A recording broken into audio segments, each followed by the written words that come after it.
All right, here we go. So to do colors, there are a couple of steps that we're going to be following, and those steps exist for a reason, and it's to be as flexible as possible in a production environment or pre-prod environment or working with clients or whatever. As long as it's not something that you're doing at home just for fun, this is what you should do to be able to make quick adjustments and quick changes.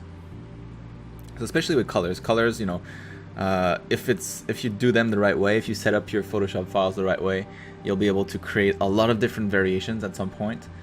So it's pretty important to set this up, set this up properly. So what I'm doing here, I have, as you've seen so far, we have our lines, which is always on the top. That's just the black lines that I've drew, and now we have a flats layer. You can ignore the AO layer. That's going to be just the shadows. We're going to do that a little bit later. Right now it's completely blank. So the flats is pretty simple. It's just flat colors. So if some of you have ever done or worked in the comics industry, you've probably done a lot of flats. That's what I used to do before, while I was in school still, and before I got my job in the industry, my first job in the industry. I used to color comic books. So nothing big, just small productions for just a few $100 a piece, but it was fun, and it taught me to certain ways to color and certain ways to speed up my work and whatever. So I'm really good at doing flat colors now. I'm really fast at it. So kind of a useless skill for the most part, but in this case it's coming in handy. So that's what I want to do right now. So I have a brush that's as opaque as possible. I don't want any kind of feathering on the brush. I don't want any softness to the brush. So you can also use the pen tool instead, the pencil tool, sorry, so that you're working with no anti-alias. This way, whenever you decide to change the image or use the color bucket to change the color to paint in a different color, then you won't get any bleeding on the edges or any weird transition, because that's a problem with this. In my case, since the file is high enough, in resolution, I'm not too worried about it. Like the outlines, my line art is gonna cover that up, so I don't really care. I'm working in full anti-aliasing, just making sure that at least the flats that I'm filling are as opaque as possible and that as clean as possible. And right now I'm really not worried about the colors. So you can see those are not the final colors at all. They're just colors that are as different as possible, so that when I do my paint bucket, if the colors are a little bit too close, I might have to tweak the not the opacity, but I might have to tweak the what is it called, resistance, the tolerance of my paint bucket tool, so that it doesn't color the whole thing or doesn't color the adjacent section, the other color, if they're too similar. When they're really far apart, like this one, like blue on pink, there's absolutely no way, and this makes it a little bit simpler.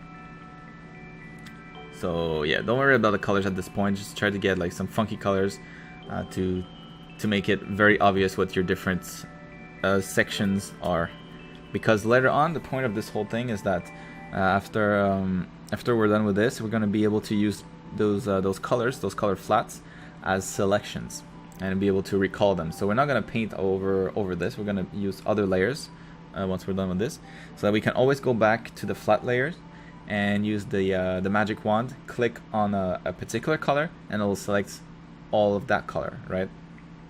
So in this case, let's say I want to work on the shadows only on everything that's orange, only on the armor piece.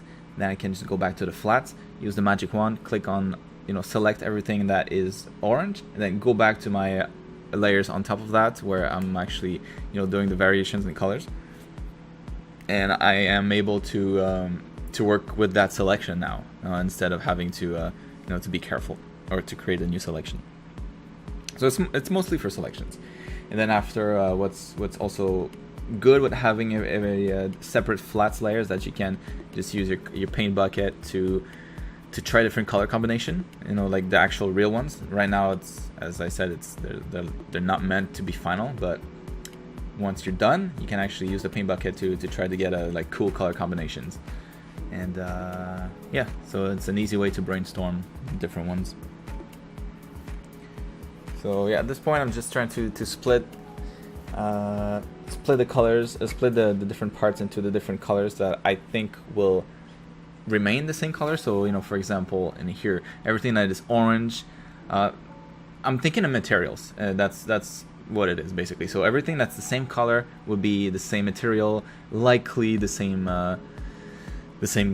final color in the end. So, you know, if my armor pieces were all red tinted, then everything that's orange right now would end up being a little bit red tinted in the end. So that's kind of how I'm trying to split this all up. So yeah, at this point, there's a little bit of figuring out to do. So we just start, you know, doing the flats, very simple flats, you know, the big regions, and then you can start to go and grab other different colors, and then add a little bit more details, and split the big parts into smaller ones, more and more until you're satisfied.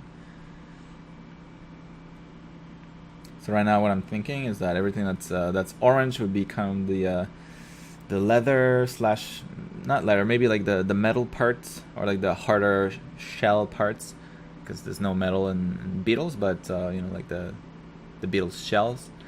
And everything that is yellow, orangey yellow, would be the like the trims of the armor. So maybe something a little bit more shiny to grab the attention, like decorations basically. And then everything that's blue would be the fabric.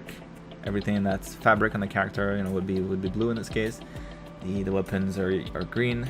I might break those up a little bit more later, I'm not sure. And yeah, I still have to split up the skin on the legs and on the stomach.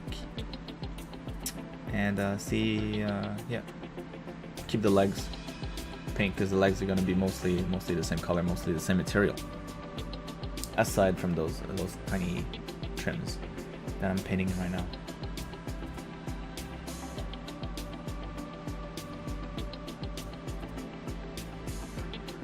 And what's interesting with this, like this particular step makes you realize if you made any mistake during your concepting phase, like during the line arts. So for example, if you've done a bunch of trims in some area of the character, and then you're filling those up with flat colors at this particular step, and then you notice that the trims are just nowhere else to be found, and you know, that's one of the things that it makes you realize if you've forgotten something, or like yeah, like wasn't paying too much attention when you did those trims. Now seeing them very obviously into one location and then not the others, it makes it click a little bit more. Like it makes the design flaws appear a lot easier. So it's a good step to do, regardless, you know, if you're gonna color this to be very flexible later on, or if it's just a personal piece that you're just working on for fun. So here, just adjusted the colors a little bit. Very simple. Just select everything and just do Control U again to shift the colors all at once. And now I'm doing the paint buckets thing that I was mentioning. So now I'm gonna try to go. As you can see, I got rid of the AO layer that had nothing on it, because I'm gonna do something a little bit different. Now I'm just back on my flat layers with my paint bucket, and I'm trying to select kind of the final colors that my character is going to have. When you do this step, try to go for because those are going to be the base colors where onto which you apply the shadows and the highlights. So what's important is that you try to get colors that are in this range on the color palette, so about like 50% of values. If it's too high when you do your highlights, it's going to blow up, and if it's too dark when you do your shadows, it's just going to turn to black, and you're not going to be able to see anything. So in my case here, you'll see me change those really black ones for now. For now, I didn't really care. I was trying to get more like the final feel of what it would look like, but I will be adjusting the values of those colors. So yeah, make sure you have about like 50% value for the most part. That just makes it easier when you do shadows and highlights combined.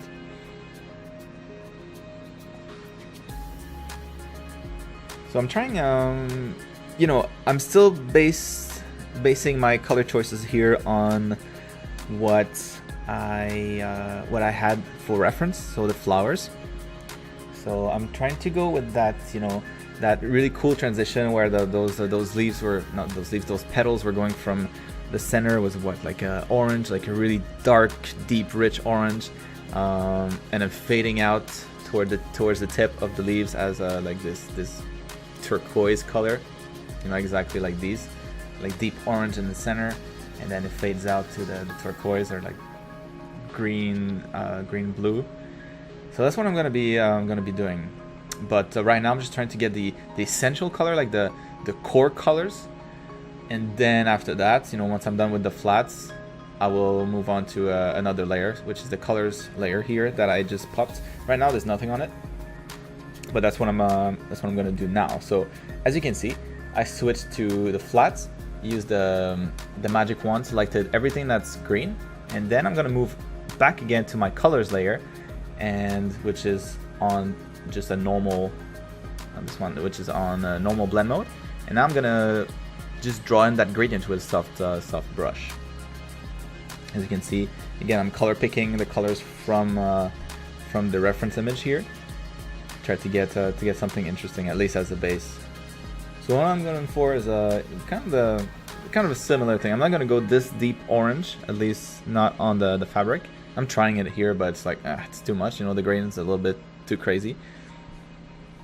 So I'm going to stick to like yellow, fading to that nice cyan turquoise, like green blue that we have.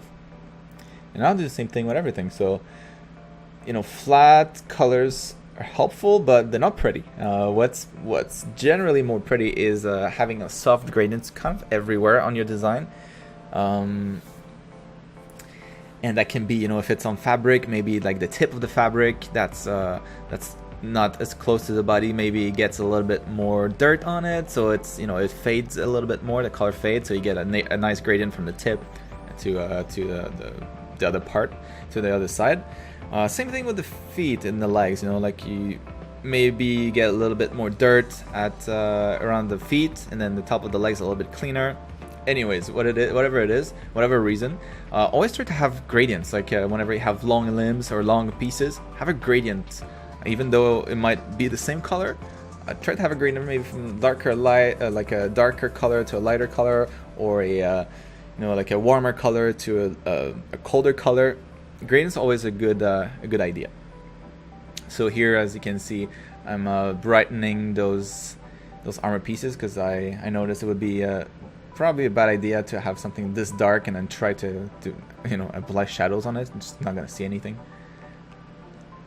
So I'm changing colors a little bit, always going back to my images here. So I really like this one here, like going from like this rich blue to this really rich orange, like warm orange. So this transition here is something I'm really digging. So I'll try to mimic that as much as possible with my gradients and the kind of like the overall color choices. So yeah, if I were to say one flower that I inspired myself from, is really like this one, the spiky one. So a lot of the oranges I'm gonna keep here with the legs, you know, the light oranges, the darker oranges, like the more like a reddish pink that I have at the bottom of the feet here, and then going to this the saturated purple blue towards the feet. And then for the fabric part, the part of the fabric, that's going to be more based on the leaves from the other flower. So combining those two.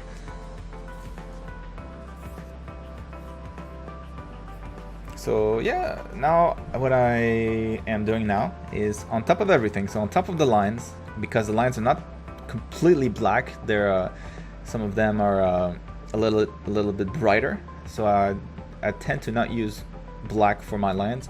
So what I want to do with the shadows, unless I want the lines to kind of pop, you know, like you can see here in the corner of the shoulder, like you see the line that is brighter than the actual color underneath, so that's not good. You don't want that, it looks kind of bad. So to do the shadows, I always put the layer on top, and so shadows and highlights going to go on top of everything, on top of the lines.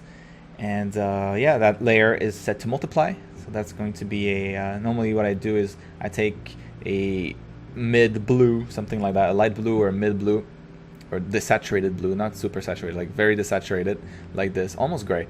And then yeah, you paint in the lights everywhere, basically the same color, and then you make adjustments at the very end. So for now, as you can see, I have a selection around my character.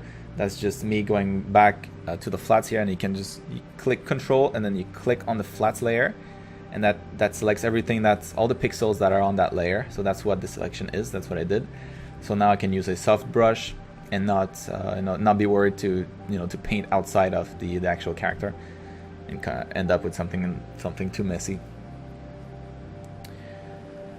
Yeah, just go from top to bottom. Try to imagine a light in your scene. So in this case, you can imagine the light is probably somewhere around the area where this shield drawing is. Maybe a little bit closer, like in front of the character, so a little bit closer to the camera, and then shooting down. So that's why you'll have like the shadow here, like the breast casting the shadow on the arm, and the hip casting shadow on the arm here, and you'll have those little flaps here casting shadows on the legs. So you just try to place your shadows as well as you can, with that light setup in mind.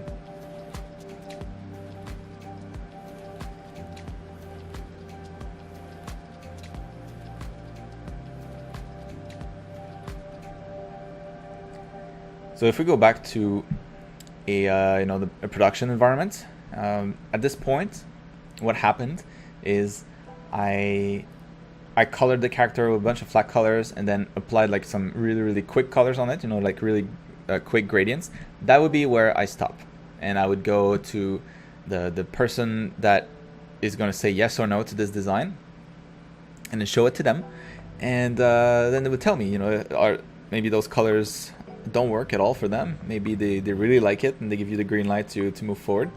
But yeah, that would be the step before you do any shadows, before you spend any time doing like shadows or highlights or any more than that.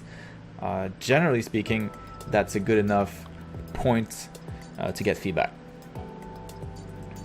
So yeah, the idea with feedback is you always try to get it before you commit to something that takes too long. So doing those highlights, doing the shadows, that takes a while. So you want to make sure that you're on the right track before committing to that. So what I like to do when I'm doing here with the shadows is, especially if it's gonna be mostly in the shadows and just little parts in the highlights, you can go the inverted way. So what you do is you paint everything, like you paint the shadows everywhere on the particular part. And then what you do instead is you erase where you don't want the shadows to be in, where like the highlights would be instead. So that's another way to do it. So for example, if there's going to be like a lot of folds, and for you it makes it easier to paint in the highlights, well, you can definitely do that. Then you just you apply the shadows everywhere, and then you erase where you think the light is going to hit. So that might be a bit of a better way for some people. Maybe it's a little bit more intuitive for some of you. I tend to do both depending on what it is I'm painting. But yeah, so definitely try those two techniques and try to see what works best for you. Like in this case, for skin, I like to paint it first and then erase where the light would actually hit. It just depends. It's just complete personal preference.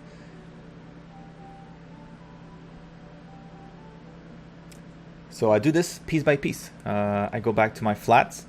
I use the magic wand, select that flat color, in this case, the hair, and then I go back to my shadows, paint everything. So this is another case where I'm painting everything really dark, and then I'm gonna erase stuff. And for hair, since I didn't have a gradient for the hair, I'm doing the gradient with the shadows. So as you can see, I'm changing like the colors of the shadow that I'm using on the hair to get like this the saturated blue purple here, blending to a slightly more saturated purple to a like a very saturated pink. And you go piece by piece like this. So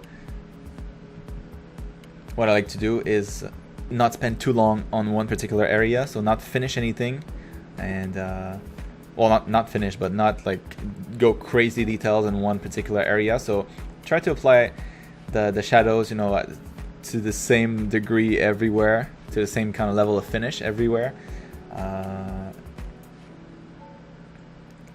And then, you know, if you have time, if the project allows, or in your case, you know, you probably have time if you're doing this for a portfolio piece. And then after that, you go back and you do another pass, almost like a computer rendering something in, you know, various passes. So the first pass is, you know, super blurry.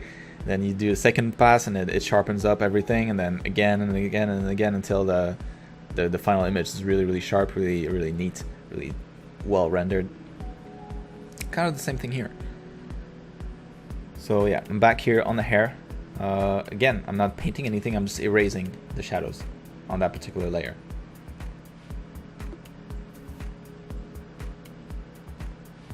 And then you might be wondering why you would need highlights after that if you're doing it this way. You know, it kind of looks like highlights. The highlights is it's very quick compared to the shadows. So the shadows, the longest part. Highlights is just to highlight details, like a lot smaller scale in terms of its effect. So it's going to be like you know, the edges of things, making sure that you get this nice highlights if it's metallic. Maybe like, you know, highlights on the skin, like small spots where the light reacts, the light reflects a little bit more. But yeah, highlights a lot more subtle. So the important part, really, what really sells it, what's important the most is the shadow layer, what we're working on right now.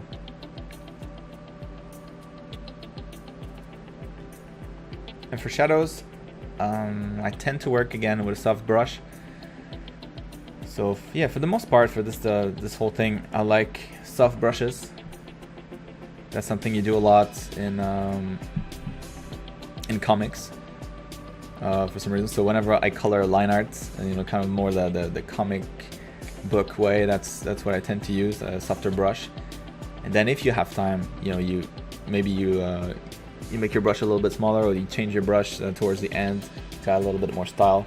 Once you do like maybe the final pass to put it in your portfolio.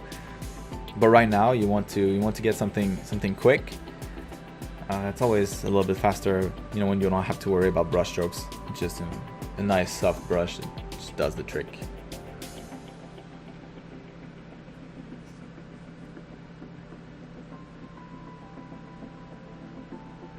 So at this point, I'm also, you know, especially for the headpiece here, there were lines in there suggesting how the volumes are, what the volumes are, and how the light reacts. But there's still a couple things to figure out, especially, yeah, like the head part, the headpiece, the torso part here. Like, it's not clear what the volumes are here. So that step with the shadows is where you clarify all of that stuff. And yeah, it really helps to give depth to the design. And that's an important part for the 3D artist, because, you know, if they just see this here, like, it just looks flat, you know, like, is it just like a plane? Is it just a kind of like a cylinder, a flat cylinder with like drawings on it, or does it actually come out like further out from the breast compared to the breasts, or not, or, you know, what is it? So that's that particular step with the shadows. That's when you clarify all that stuff.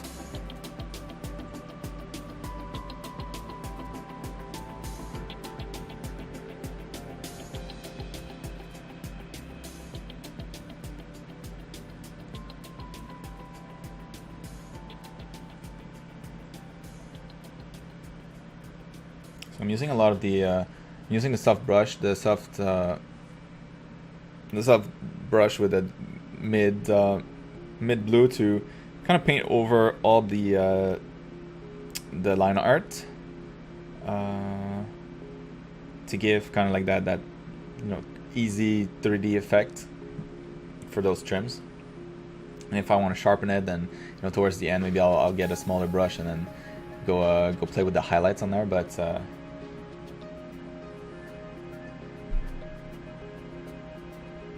yeah, that's generally kind of the process.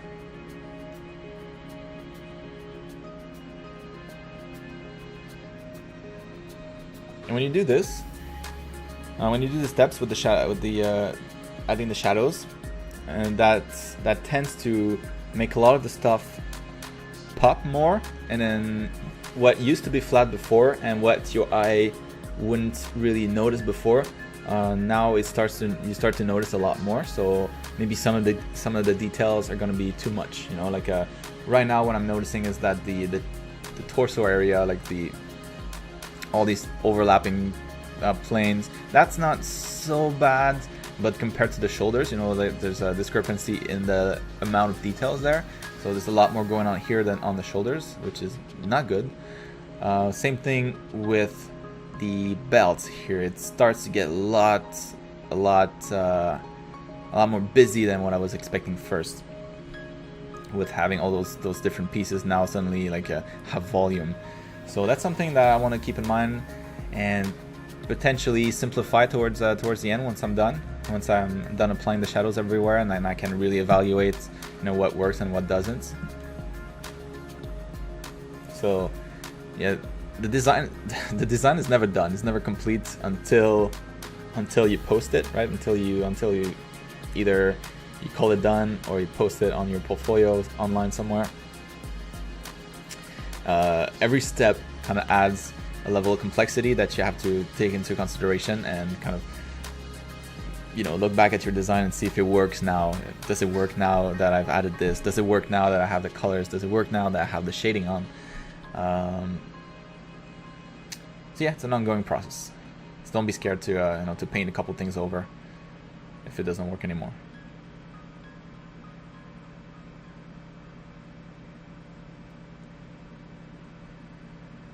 So at this point, we're just worried about the volumes. We're not worried about the materials or what those is it fabric, is it metal, is it the actual material has very little importance at this point. That's something that we do more towards the end and like the finishing touches.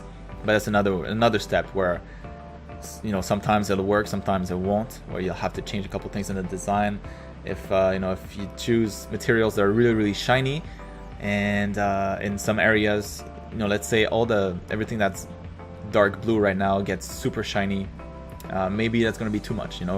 Right now it might work-ish because it's it's all kind of like the same color, like the dark color doesn't attract too much attention. But if suddenly it's really shiny, and then all the little edges, all the little trims like catch the highlights of the light sources, then maybe that's not going to work anymore, because now the eye is going to pay too much attention to that area, right? So as I said, again, it's every step of the way there's like some minor adjustments to do to the design. So that's just how it is. But yeah, material comes at the very end.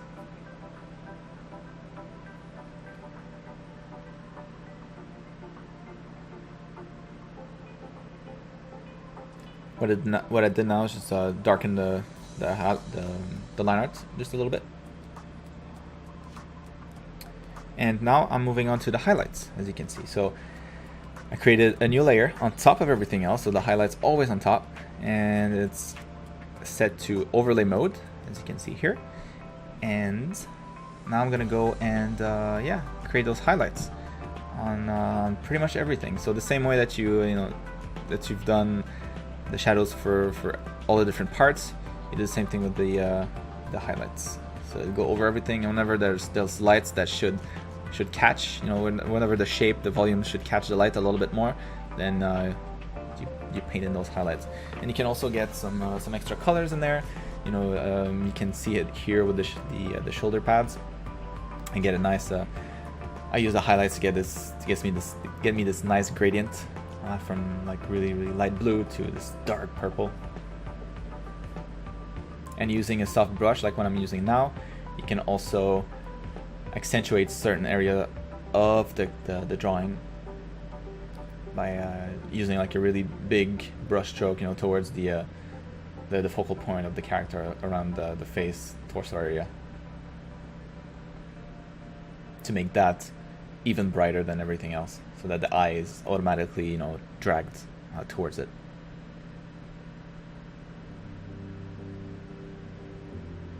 Yeah, as you can see here, you know, I'm also using the highlights to define the volumes a little bit better. Suddenly, like, this was flat. Now you can see it starts to be in 3D, right? Like this little like bevel going on. Same thing with everything else. So the highlights really, the highlights is when you start to see the material come through a little bit. You know, if the highlights are really, really contrasty, like they are on these pieces here, then you get a sense that this is maybe more metal than everything else, you know. So yeah, that's kind of when you start to think about the materials. It's not final yet. I can still change, you know, in the final stages, but materials start to come to life with the layer, the overlay layer, highlights layer. And this is the fun one, because with this you get kind of like the finaler look of the character, and you get to do the glows like I did on the legs here, and you get to make everything pop really. So the shadows is a little bit more technical, a little bit more how should I say, brain power consuming. The highlights is just where you're like, now you can finally relax, you know, like you figured out your light sources, you figured out your volumes, now you get to accentuate everything with your highlights.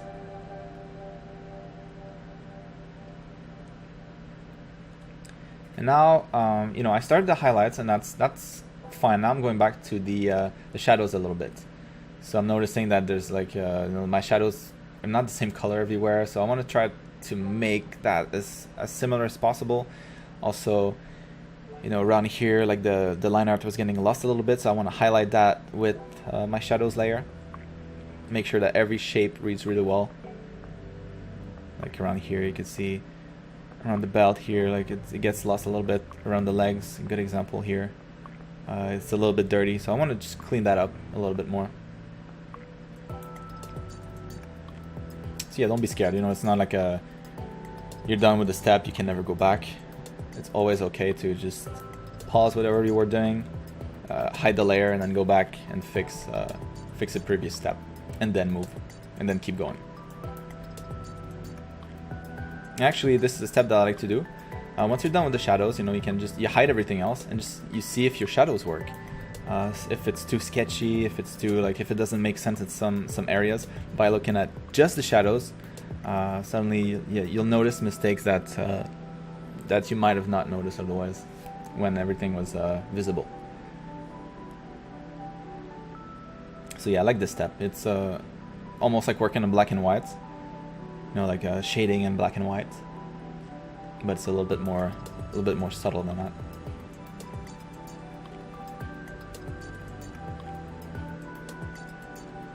So preferably, you would do this before you move on to the highlights.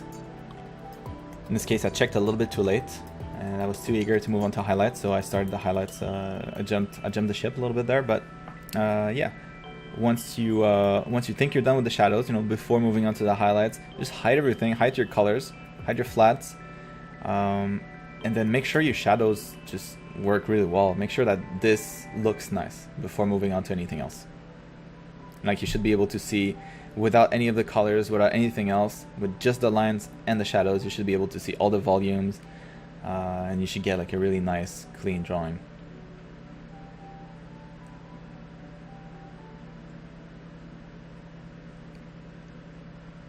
Because if you don't, if you leave every single step just a little bit messy, it just compounds and it adds up and it adds up, and at the end you get something that's really nasty, because it's just, you know, you didn't clean up the dirt of all the different steps. So yeah, you want to make sure that each step is complete and finished, you know, as clean as possible, so that you're always starting on a like a clean slate whenever you move on to the next step.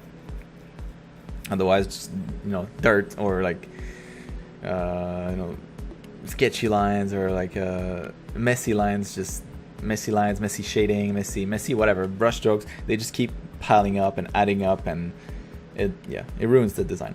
Not the design, it ruins the final look.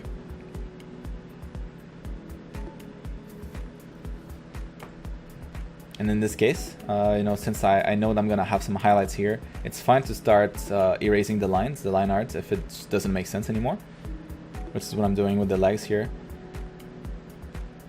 The line art was to indicate the design, but now I know, you know, I know where the light is hitting. I know what the volume of this piece looks like. So the lines are just really not useful anymore, especially if they just they mess up my highlights.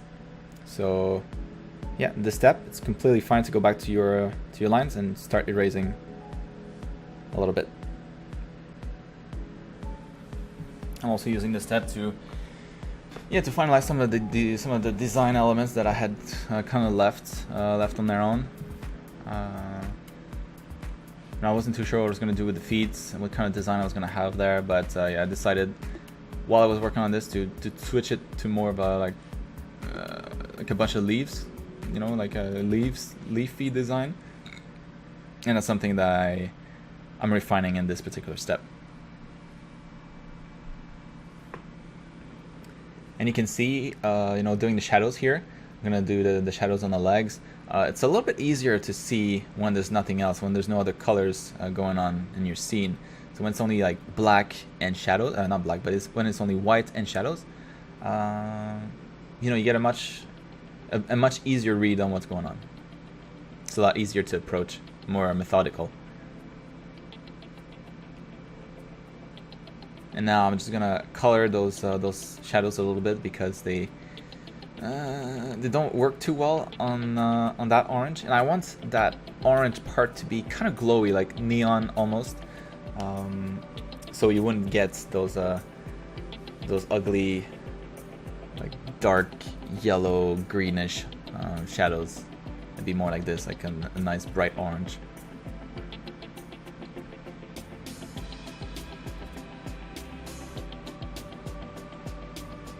So now that I tweaked the shadows a little bit and moved the lines around, as you can see, the color layer doesn't quite line up anymore in some of the areas that I modified a little bit more heavily. So I'm just making sure to address that and kind of fix my colors layer, so that everything lines up. So that later, you know, when I want to change the colors, I don't have to clean up too much. It's already done. And yeah, switching to a darker background is always a good idea. Not only because it shows you, you know, if you have like a stray brush stroke somewhere, like you know, in this case here, I have like this soft spot here that I'll probably want to erase at some point. And having a more neutral background, like in this case, close to a mid gray, like mid 50% black, 50% white gray, you get a better read on the color of the character. So you know, whenever this character is going to be in a game or in a movie or wherever it's going to end up, very likely it's not going to be against a white background ever. So you want to put it in the most neutral environment as possible.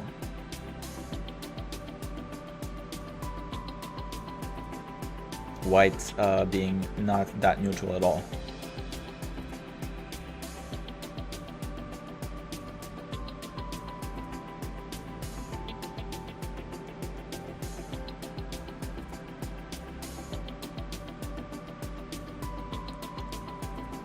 So here, as I was saying, the highlights, the highlights layer used to get those finer details, those finer highlights on the shapes.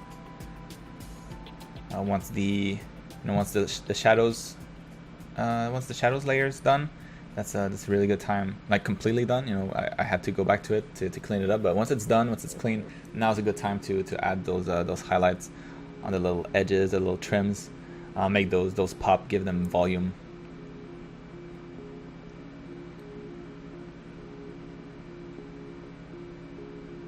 And that's the fun part. That's it's pretty relaxing at this point. You know, the design is pretty much done. All I have to do is just make it pop a little bit more.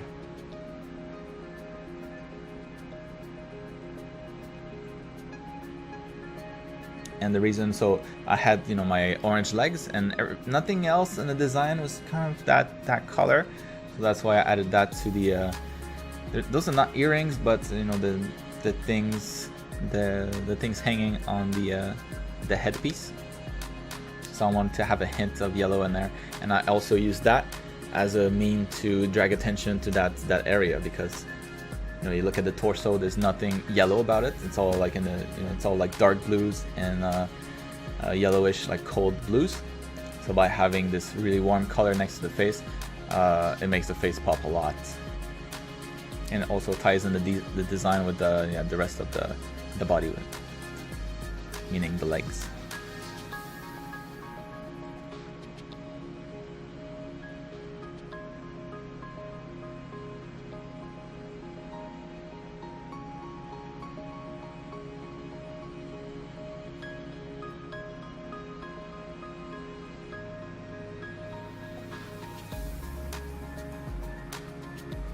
But as far as the design goes, I mean, it's pretty much there, so I don't think anything else is going to change too much. There's still a few things that are bothering me at the moment, looking back, but we'll address those, you know, in the later chapters.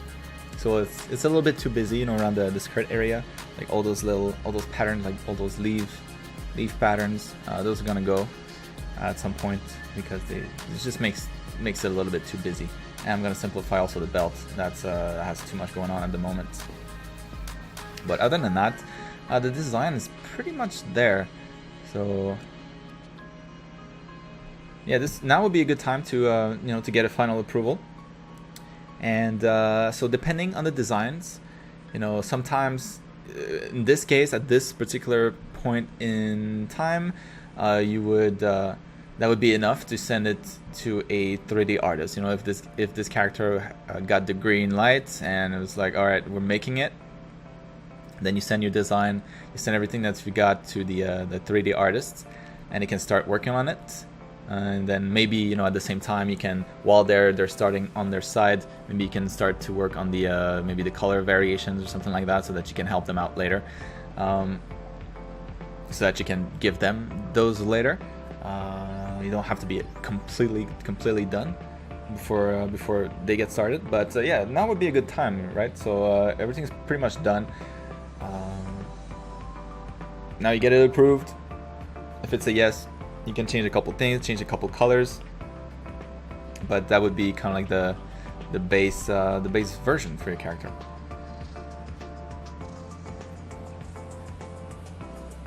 Now I'm doing some final adjustments for the legs.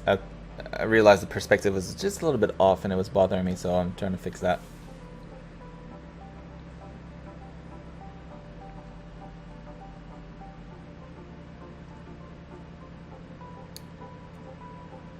Yeah, so as I was saying, so you that would be a good time to get this reviewed, get this approved, and so it can go it can go mostly two different ways at this point. So, you know, if the design, like in this particular case, almost everything is there, you know, like that would be enough for most concept art, for most 3D artists to work off of. But in some other cases, maybe it's going to be like a more important piece, like something that the company will want to show, or maybe something that would be used for promotional purposes, or you know, whatever it is. So either it stops here, or it can go to a more polished state. So depending, you know, like you might be done, or you might want to spend a lot more time on this, just polishing the crap out of it, just making it like a poster ready, right? Which is what we're going to do, because we're going to be using that as a portfolio piece. Might as well, right? So we're trying to leave an impression here, trying to make something that will wow the possible recruiters, or other artists, other peers that might share it, and then it might end up in the sight of someone that could potentially hire you. So you want to have the wow effect. So don't be lazy. Like, this is good enough for a production, I would say. Like if you were in the studio, like once you get that job, you can stop here, and that'd be way more than enough, right? Very likely you probably wouldn't need to have any shading on the character. You could give it to the 3D artist a little bit before then. But yeah, for this particular step, we want to push that a lot more. Make that super sexy.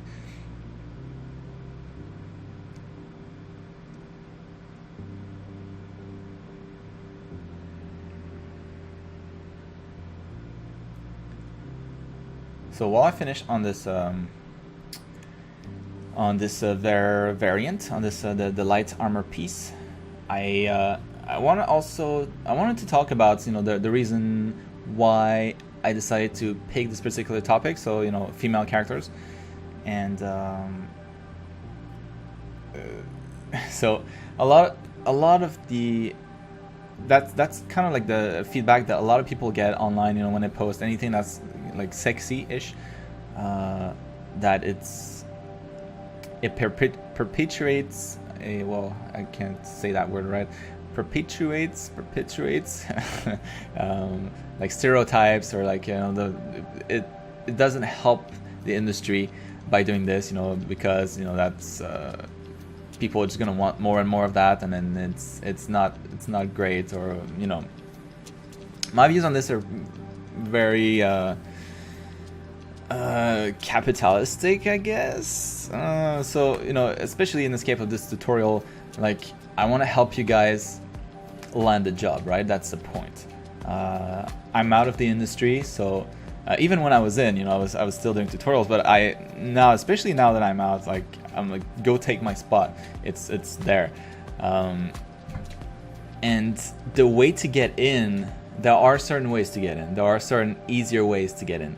And the fact of the matter is, even though, gamers are nowadays, like, gamers pretty close to 50-50, male female, but in the game industry, like, as artists, it's still pretty much male dominated. So it's not everywhere, of course, there's always exceptions, but as a whole, the industry, like, there's more male artists than there are female, and by quite a decent margin. So, or not decent at all, but more like the opposite, more like by an unfortunate margin. So when you're doing this kind of stuff, the kind of people that are they're gonna look at your art and be in a position to hire you, they're guys, and that's kind of the sad truth about that, is that sure, you can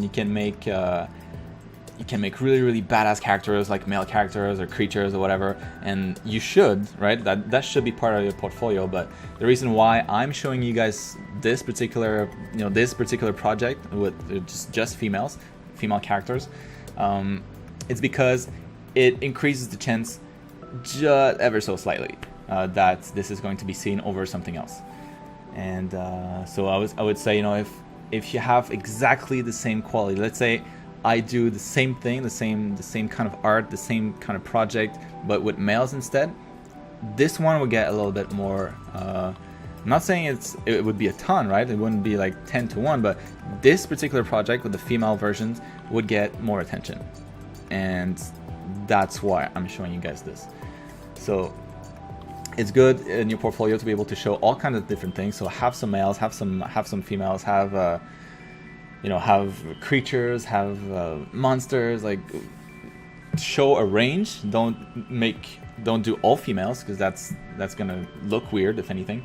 But the reason why I'm showing you this, the reason why females are always like a kind of like a preference when it comes to concept art, at least from my perspective, is that it's an easier sell. It's an easier attention grab, and when you get that job, when you land the job that you want, I would say, you know, until you haven't reached that point, play, like, try to how can I say this, like, play, use the tools, use all the tools available. I guess that's the best way to explain it. Like, try to make it as easy for you as possible to get in there, and then once you get the job, then try to change it. Then try to change it from the inside, right? You have all the powers, you've been hired, now you're making money doing the stuff that you like. Now, then is the time to try to change things if they're not the way that you're happy with, right? If you want less sexiness, if you want you know, more variety, more, depending what it is, you know, whatever it is that you prefer, then you can then push for your ideas, for your ideals. But for this tutorial, I want you guys to get in there and get a job, get paid doing art, and so that's the reason. That's the only reason. That and the fact that I prefer to draw this. It's just more fun for me. So that's another reason. But yeah, there's it's a thing, you know, like that's part of the reason. So I just wanted to throw that out there. Take that into consideration, you know, whenever you do art test, whenever you look at your portfolio, this kind of stuff just it attracts the eye a little bit more for the people that are in the best position to help you get where you want to go. I hope that made sense. On a side note, you will notice a couple things happened here. So I merged everything. So I didn't need my shadows and my highlights on different layers anymore once I was done with them. So I just merged everything to one layer, and now it's just the name remains, but this should be kind of like should be called like base or something like that, like base layer. Because it's all my colors, it's everything there. I still kept the flat so that I can change the colors. I can change like the regions. I can switch the colors per regions, which is super important. So never delete the flat ones. But yeah, now everything is kind of like everything is on the same layer. So I can start to, you know, see it as something final. And of course, always good to save that as a different file before you do that, just in case, you know, there's some last minute changes that you know, some designer somewhere hadn't seen your design and you just saw it last minute and there's something you didn't like or whatever, you know. So right now I'm at Final Concept Light Color 3, so make incremental you know, change, you know, create incremental saves of your project so that you can always go back. So yeah, I did this right before I flattened or combined my layers. So yeah, no more lines, no more highlights, no more shadows, no more colors. Everything is on the same layer now. And the details layer that you see here, this is going to be used to add yeah, these kind of stuff, like the details really. So like vinyls, if you have like stickers, if you have like little drawings somewhere, or like little scratches, or things that are there independent of the colors that are underneath. So, you know, if I were to select, let's say, the legs, and then go back to the color layers, to the colors layer, and then change the color of the legs, that stripe here would still remain the same color. So that's the point. So everything that should not change color, so like I said, stickers, maybe like holes somewhere, or like big scratches, those things shouldn't be affected by colors too much, so you put those on the details, the very top layer, which is set to normal mode.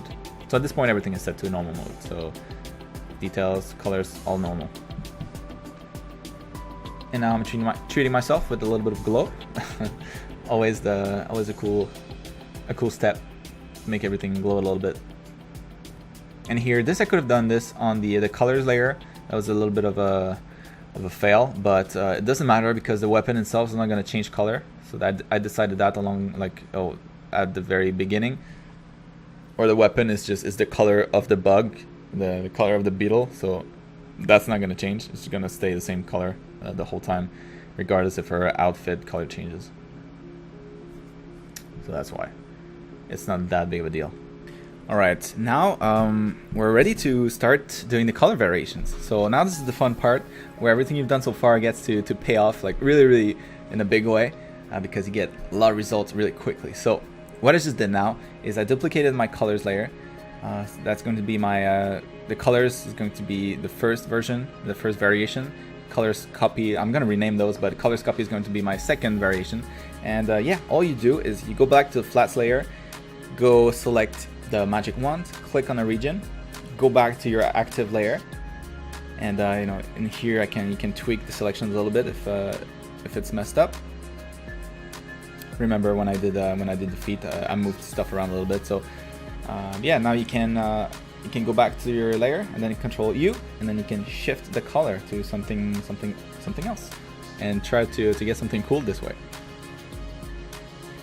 So that's what I'm going to be. That's what I'm going to be doing for these. I'm going to do two different variations. Well, two extra variations. So one, this one.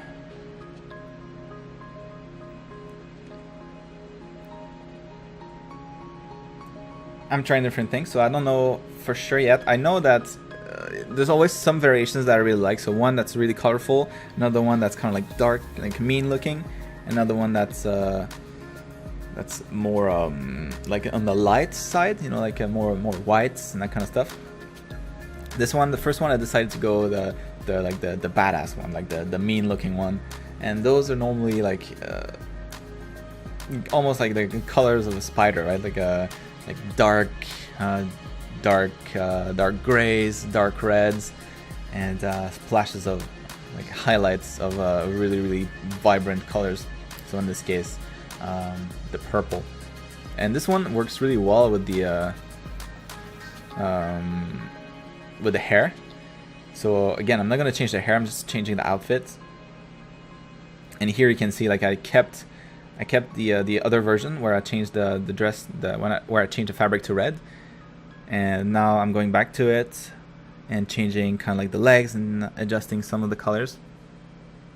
So that's kind of the process. I changed the main colors on all the different variants so that I get like the main splash of color. I know, okay, this one is like the dominant color is this color, and then after that you can go back to each of them and kind of make everything else, like all the surrounding pieces, all the different other elements, try to make them work as best as possible with that color decision.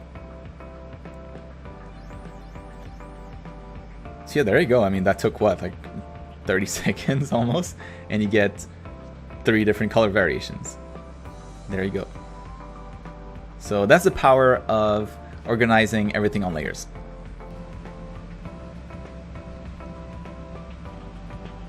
All right, now that we are done with the color variations, what we are going to do is do armor variations. So I've spread the 3 different colors that we have here, so the 3 different color schemes. So what I did with this, actually, while I was doing this tutorial, so I did a little poll to see which one people liked the most, and it was the purple one, pretty overwhelmingly. And then people second, it was this one, and then the last one was the red one. And a lot of it has to do with color of the hair and how it clashes. You know, like this one reads better because there's less going on. This one is an interesting color scheme. You know, kind of what we were inspired from, like the flowers. But it's a little bit busy, especially with the pink hair. So, you know, if we were to and that's something that happens, right? So there's customization. There's always going to be some sort of setups that work better in certain cases. So for these characters, you know, you could change the color of the hair, and maybe, you know, some of the outfits would work better. But so we're not too worried about that. You know, this is all stuff that is understandable. But the main reason I did the poll is so that I could pick one to kind of push a little bit further later on, and that is this one. So we're gonna be working with the pink, the purple version moving forward. We're going to keep this you know, sort of emerald and yellow scheme for the heavy armored version. So yeah, I've laid out the three colors here. I have enough room for what, about 3 more. So I'm gonna do 3 different color armor variations. So in total, so this one plus 2 more, and because that's pretty much what we've been doing so far. So 3 of each. That seems to be working pretty well. It gives you a good sample, a good idea of what it could be. You know, if we were to scale this up to more, and let's say that it was approved. So what I'm going to be doing is get that character here, duplicate it over,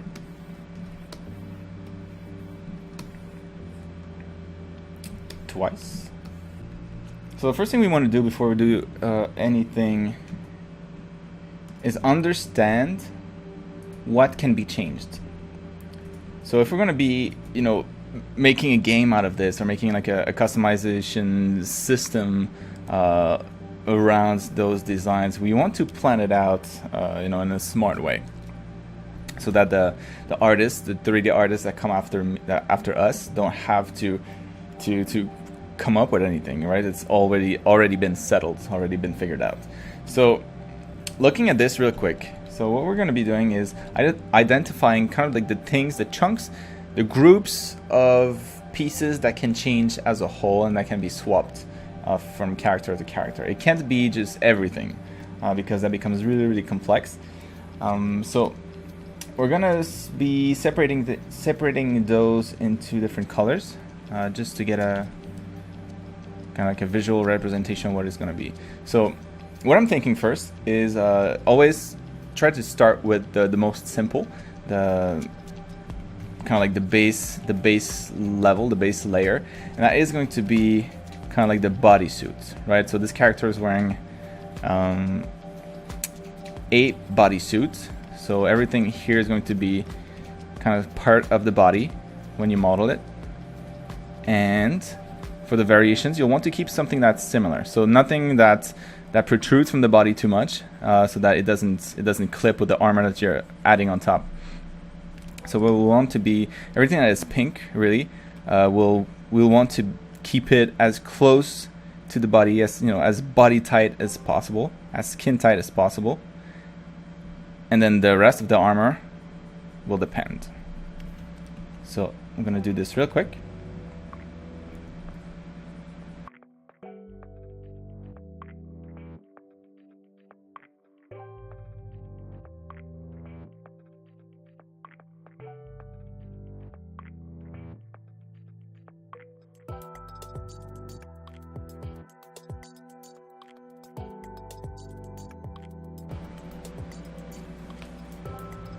Alright, so that would be it for kind of like the body itself, so the first layer. And you know, this is a good exercise to do, even if you're not going to do kind of like variations or like different armor types or different armor pieces, simply because it forces you to understand your own design, and that is going to help you know, later if it was going to be built, regardless, you know, if you're going to have variations or not. So let's say I was to build this in 3D, I know that everything, like, it's basically pieces by piece. So, you know, the pink one would be one chunk, so I would model everything, you know, like onto the body itself. And that would be kind of like the base mesh that I have, and then everything else would be kind of added on top. So I can actually draw the head as well, because that's part of the base.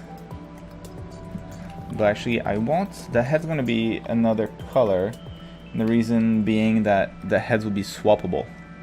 So as we know, we have different heads for this character, so the heads will be swappable, so those are going to be separate. They're going to be their own objects. And for the purpose of this tutorial, the heads will come with the hair. You know, in some cases you could have the hair be separate, so you know you can choose the different haircuts for your character. But for this, we're just gonna make it part of the face. So when you select the different head, the hair comes with it.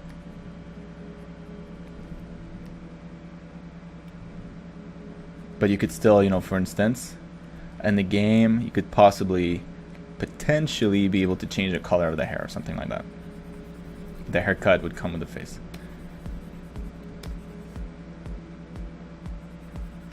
Doesn't have to, but in this case it would. Alright, so that would be kind of like the other piece that we have. That would be the head itself. And the hair piece would be another part. So we're gonna change color for that. I'm gonna go to blue.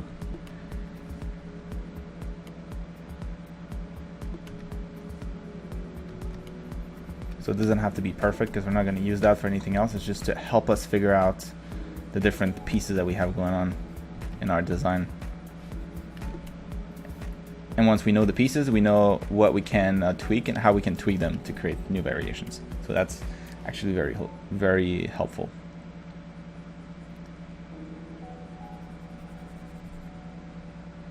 So yeah, we would have the base body and then another layer on top of that. That is the armor.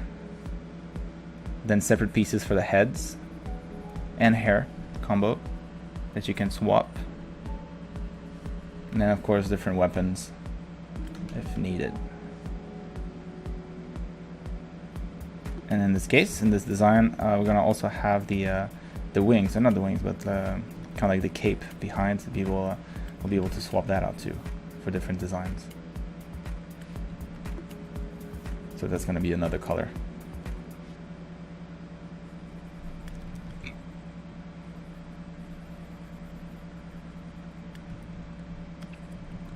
Okay, almost done with that.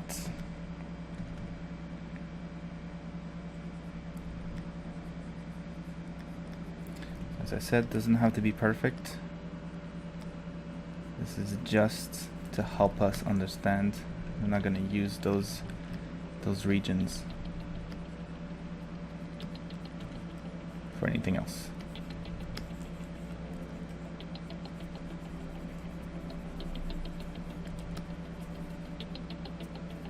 All right. Now the last one, the weapons. So we're gonna go with green, I guess.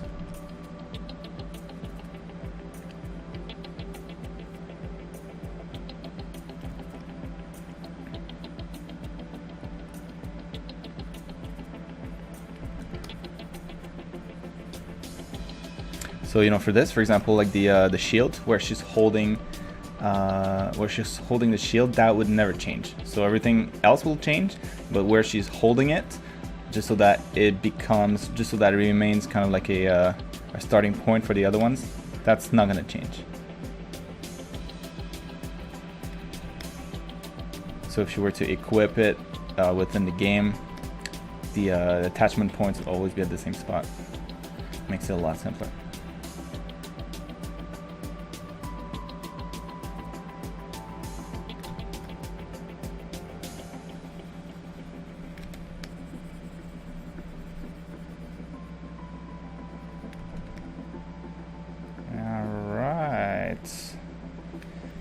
And I said last, but there's one more that we need to do, and that's the back here.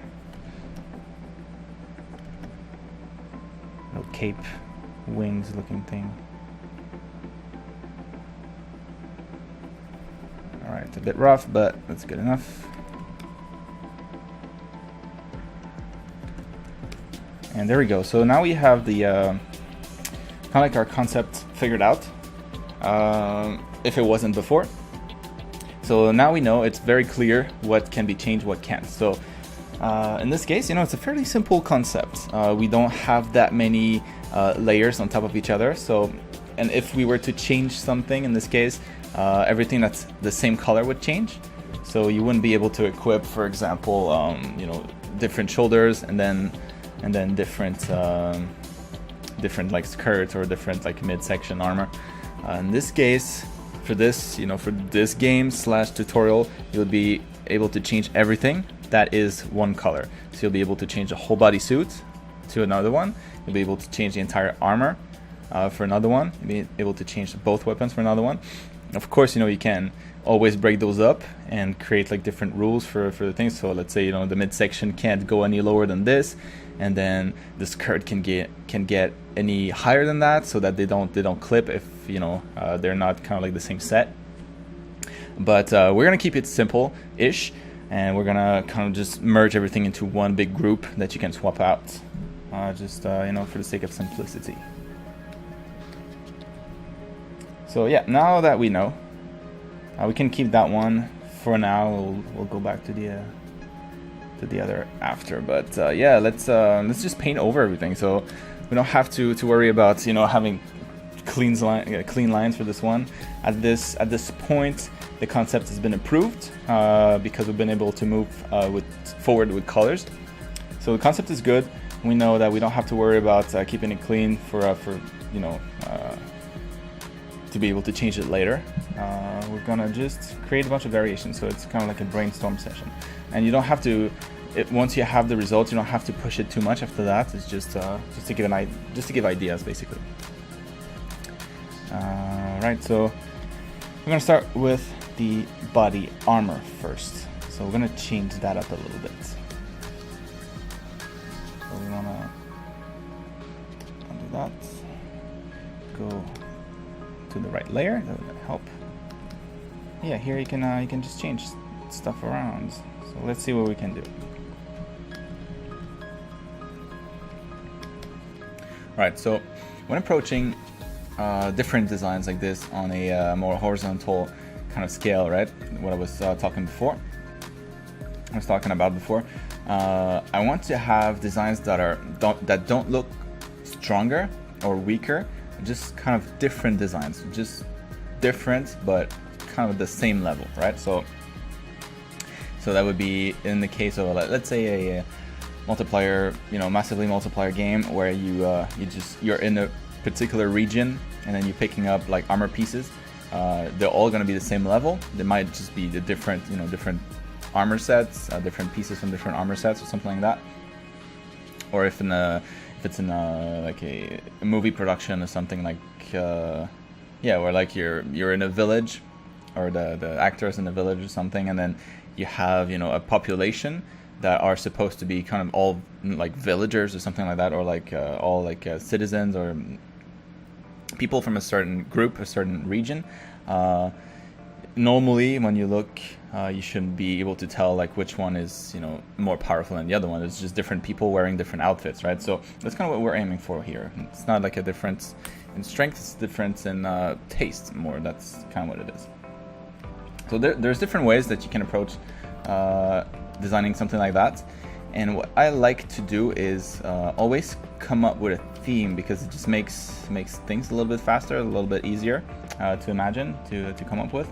So what I'm going to go with here is without adding mass, by trying to keep the same kind of volumes, the same amount of the same volumes for the armor, to try as best as I can to have it look like the same level. I'm gonna play around with the technology level, so the technology difference between all the armor sets. So nothing too drastic, so that one doesn't look stronger than the other one, just different, right? I can't mention that enough. But so what I'm gonna do is I'm gonna have one use.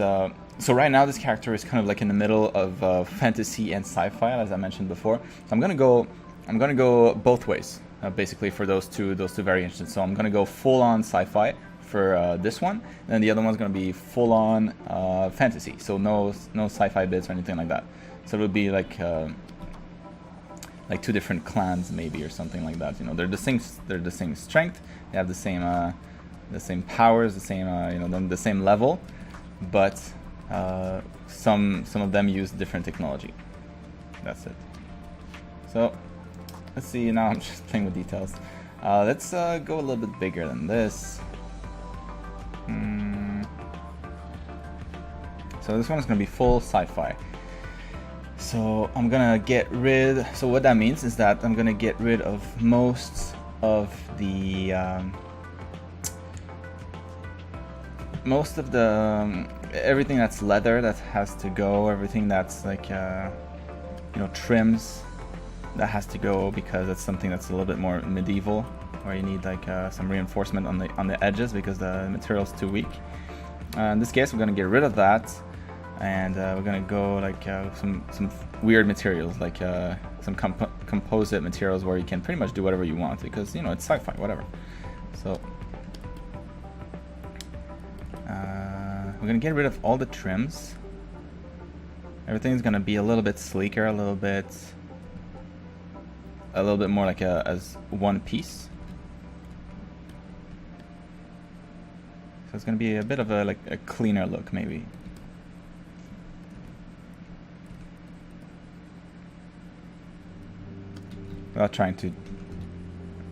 Without simplifying the armor too much, so that it looks, you know, it doesn't look too different. And what I want to do also is try to keep the same footprint, you know, in terms of volumes. I don't want this armor to take too much space compared to the other pieces, so I'm gonna try to follow the kind of like the outlines, the silhouette of the existing pieces as much as I can. I don't have to, but that makes things a little bit easier, you know, when it comes time to actually make them. So if I were in a production, just easier to create this way. Saves a bunch of headaches. But you don't have to worry about that.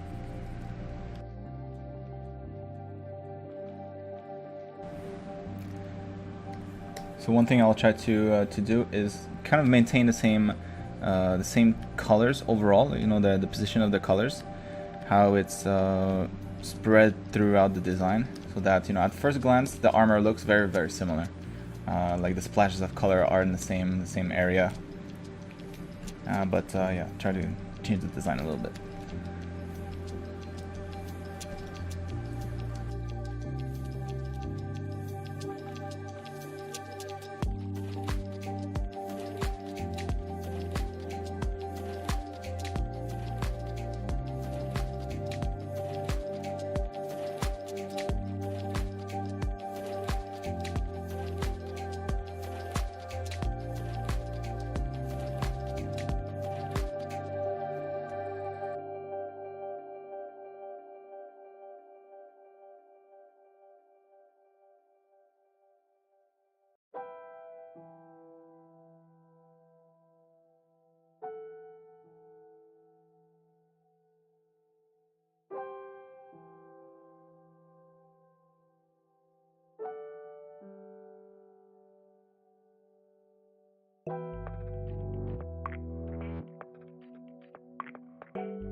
So a couple things that I'm doing here. So I want to start with the bodysuit. So this is, you know, the base layer. So I almost want to start with that because it's a little bit simpler to visualize everything else after that, like everything else that comes over it. So what I'm doing now is just designing her a new bodysuit. So everything that's pink here, that's what I'll be doing first. And yeah, so I'm kind of ignoring everything else at the moment. So everything that's blue, everything that's another color, I'm not really too worried about it at the moment. Just want to make sure that the new bodysuit looks pretty cool. Then I'll build on it.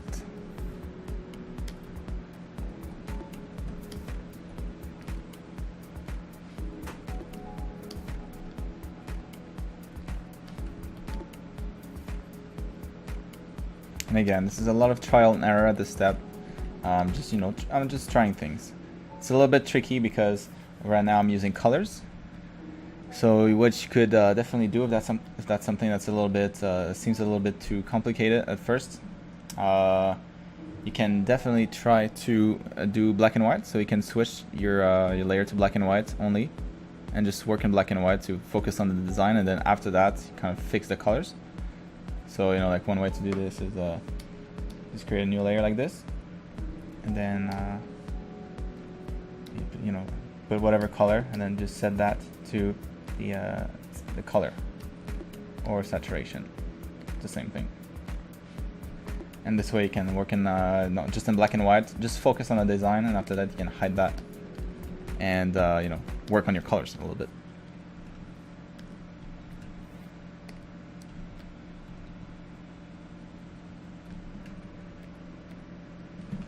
Wrong layer. Oops.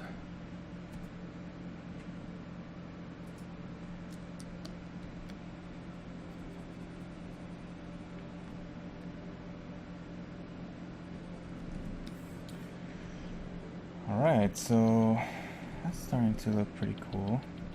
So again, I'm trying to go for a particular shape language. So whatever I have on the legs here, that's what I'm gonna try to do. So like long, kind of like these long, like pointy things. I'm gonna try to have that in other areas too.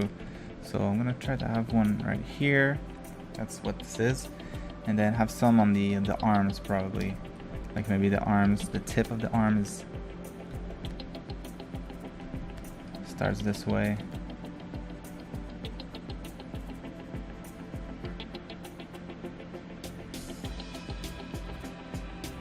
Something like that. Kind of just a different design. But still keeping most of it there. Most of the silhouette untouched.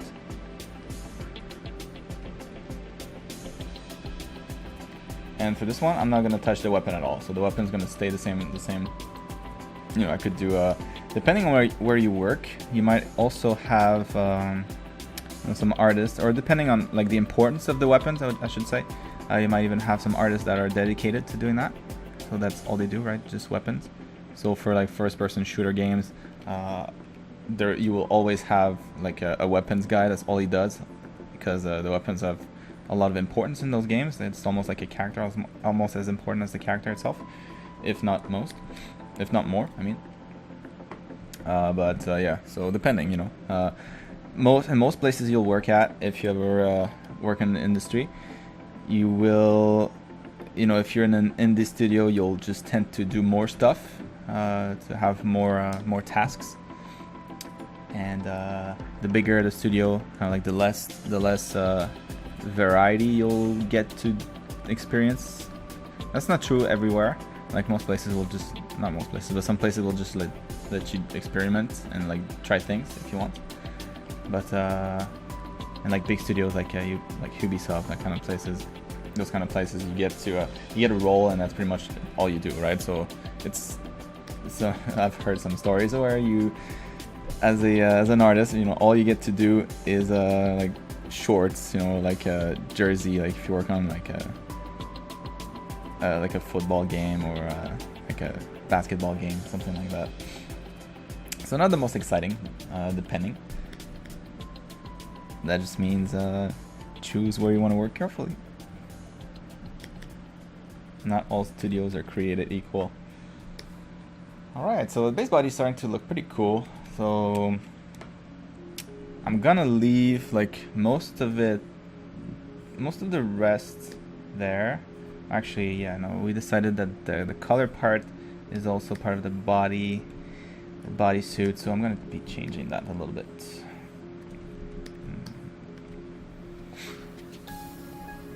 Maybe I'll get rid of it.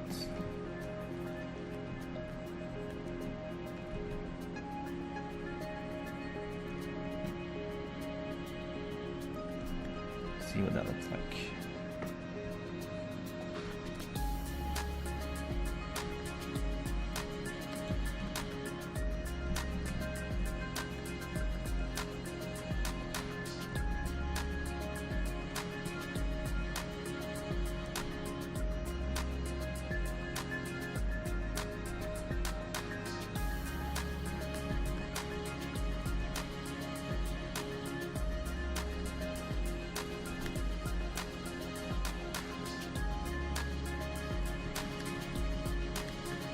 Maybe that's interesting. We can have this part here kind of go around the neck.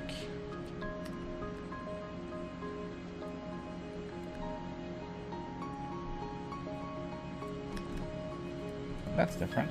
That's cool. Let's go with that.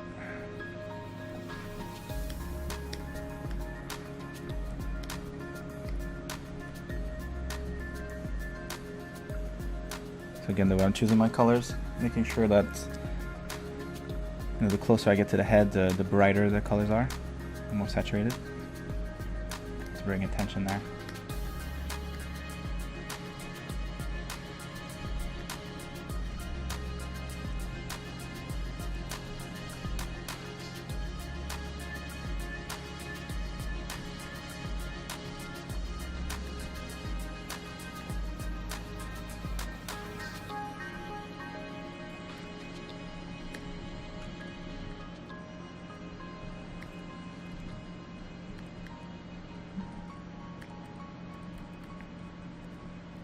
Okay, and let's see. So I'm going to be changing the shoulders too, of course. Something a little bit different. Not sure what yet though.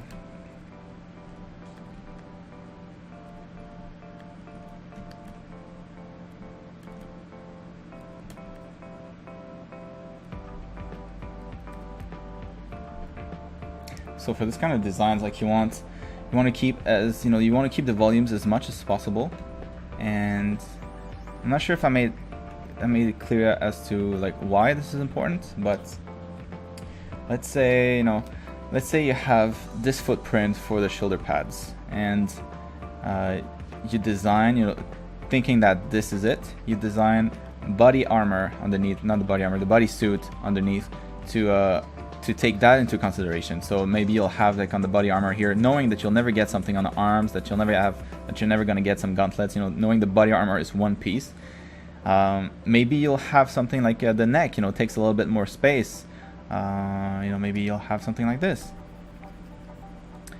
So to use all that available space. But then let's say you do decide to change the volume of these shoulder pads, and then one of the designs suddenly has something that goes all the way up here,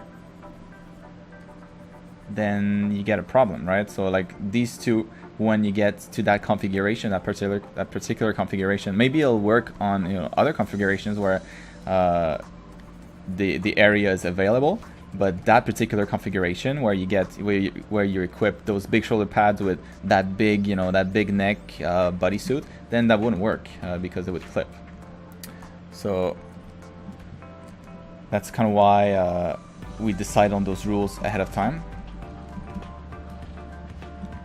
And in this case, once you know that, it makes it pretty simple, pretty easy to follow, and in the sense you can go the other way without a problem. So you can make everything smaller without a problem, because then it's just going to take less space, and then for sure there's going to be enough. You know, it'll never clip if you're just making it smaller. If anything, you know, the animators will be happy because they won't have to do any weird trick to make it work. It'll just be easier. You'll have like bigger range of movement. So yeah, in this case, maybe I'll have the shoulders be a little bit smaller, or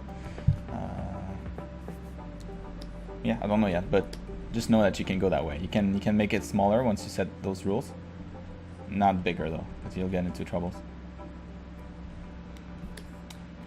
Okay, so body armor is looking pretty interesting. So that's a different design. No, it's still pretty simple, but it's different, and it looks a little bit more modern, a little bit more sci-fi. So I could definitely, you know, go ahead and add a bunch of different things,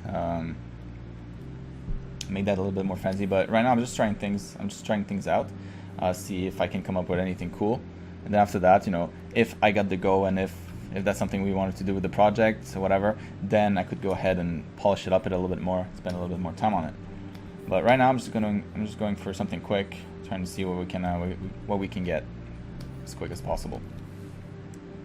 So now that I'm done with that, I'm gonna also erase that bit here.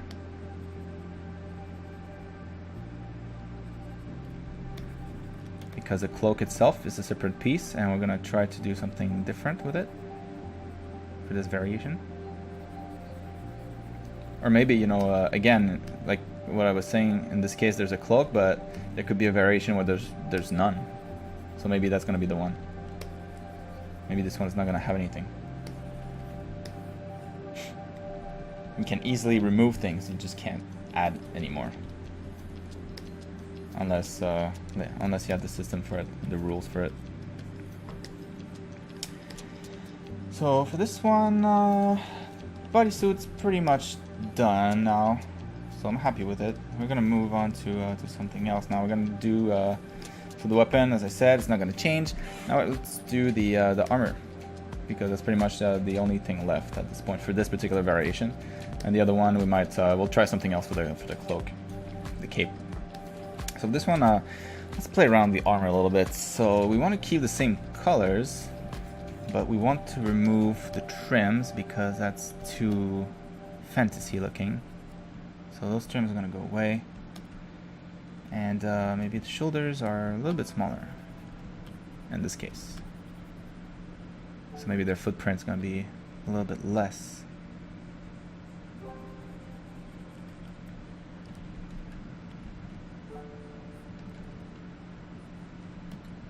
And I'm trying not to, you know, to make the character appear any weaker. It's just trying to make it look a little bit different, hopefully.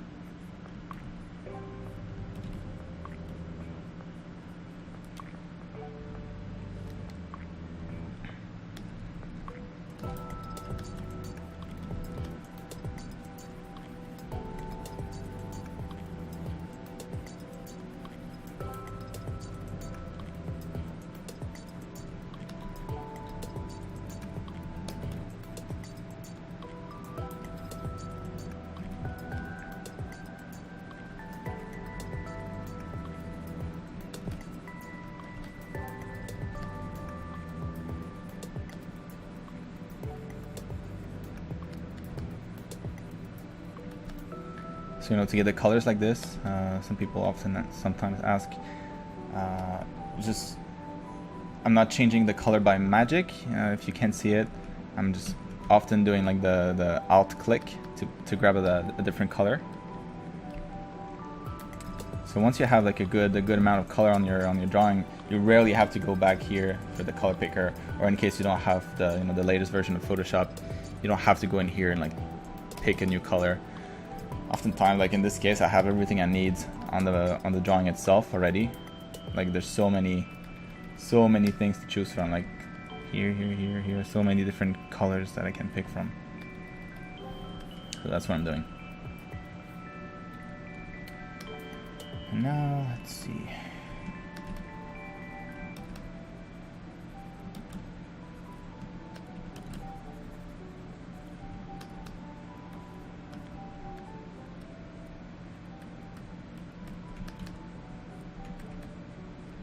Something like that.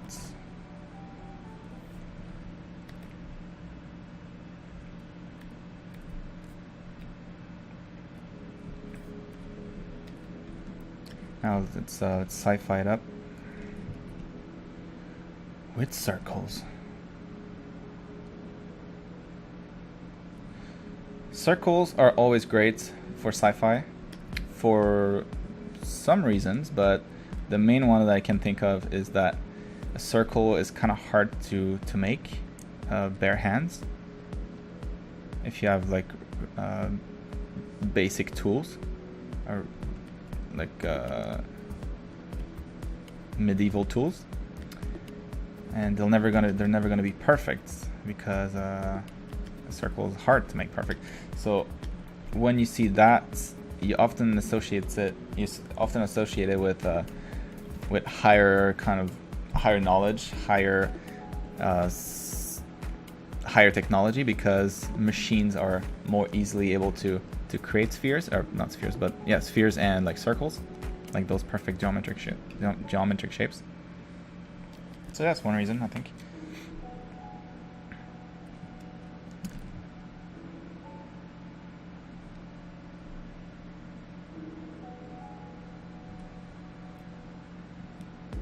So yeah, spheres are kind of like a small cheat, if you want to call it a cheat.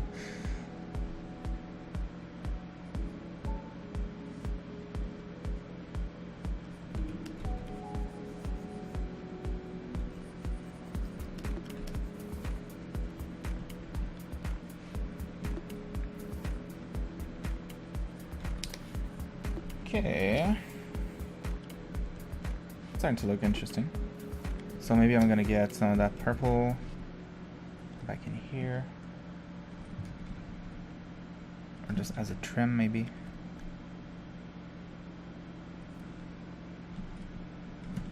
Yes. And glowy bits, always sci-fi.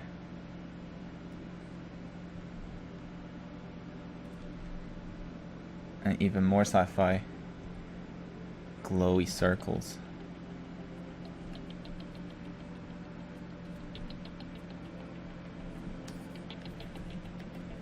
Okay. So I'm gonna try to go for the same similar shape language for everything else.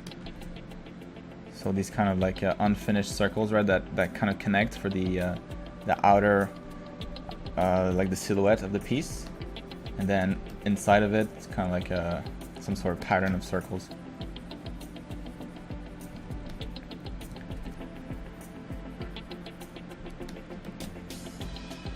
See what we can do with that.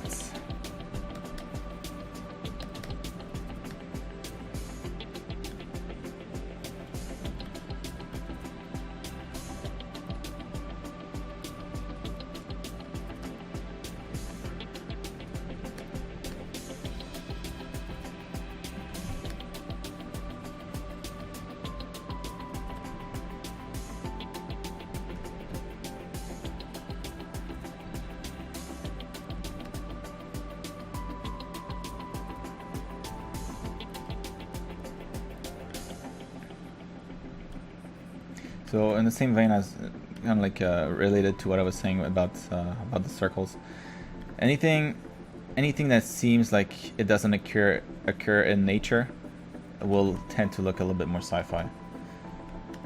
Everything that looks like it needs a machine to precisely make, that will look more sci-fi. So when you have like sharp edges or like armor pieces that are very well, like as if they came right off a mold, then just by people's perception of what it would have normally taken to be able to make it, that gives the sci-fi vibe, or like maybe not sci-fi, but maybe like a more futuristic, a more modern look. And everything that looks like it was made by hand, like when you have belts or like strings or like chains, metal links, leather pieces, things that machines normally are not that great at handling, where it just, it makes more sense for a human to do it. then that looks a little bit more dated, aka a little bit more fantasy.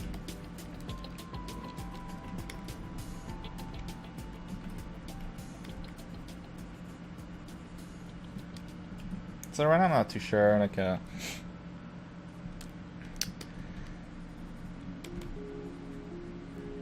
this torso piece is not, I'm not feeling it that not too much. And try changing the colors, making it match a little bit more with the shoulders.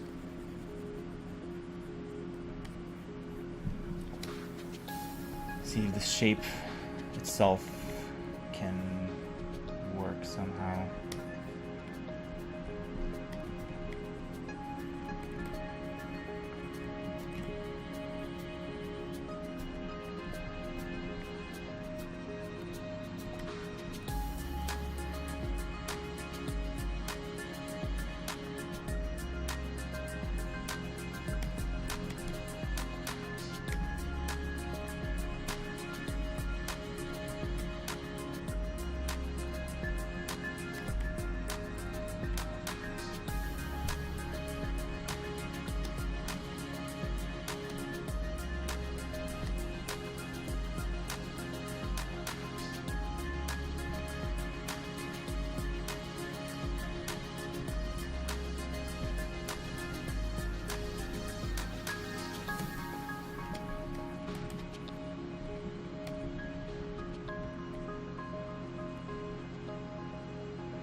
Alright, now we're starting to get there. Something simple, but now like the lines are flowing a little bit better. And I was able to plug another circle in there. Yes.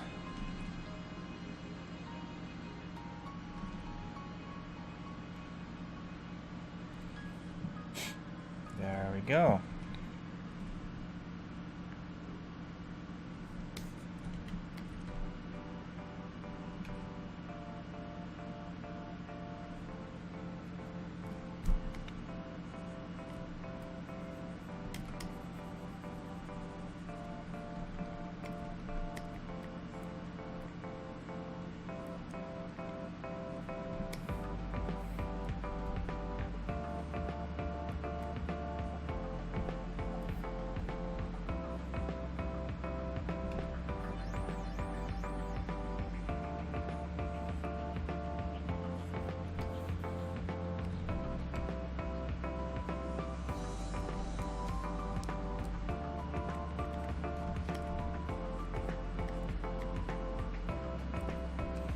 Another thing that makes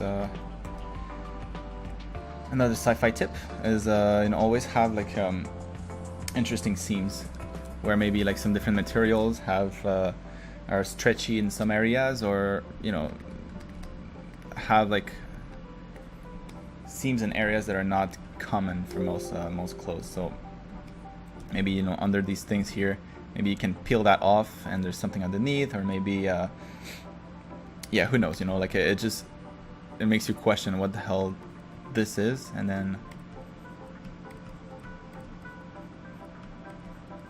that tends to get a more sci-fi look when it's something that you've never seen before.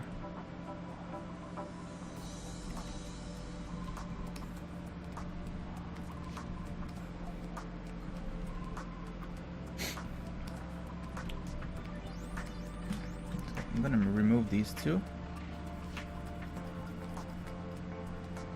and change those for, let's see,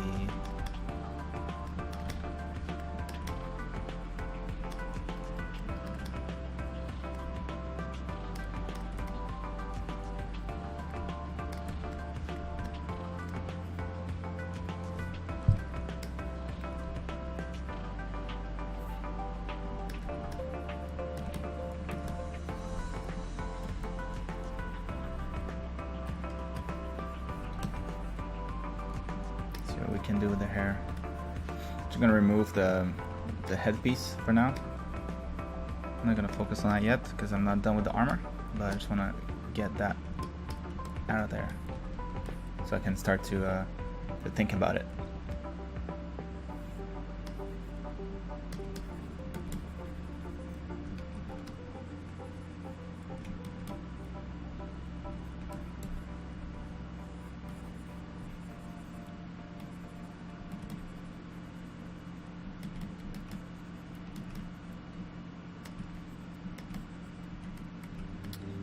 Alright, there we go. Gone.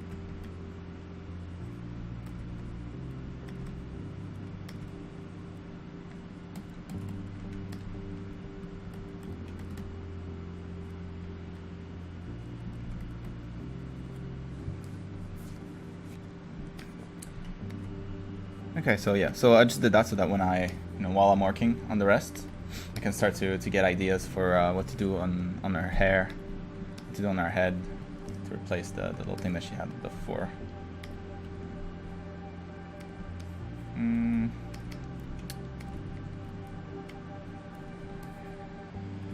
Let's see.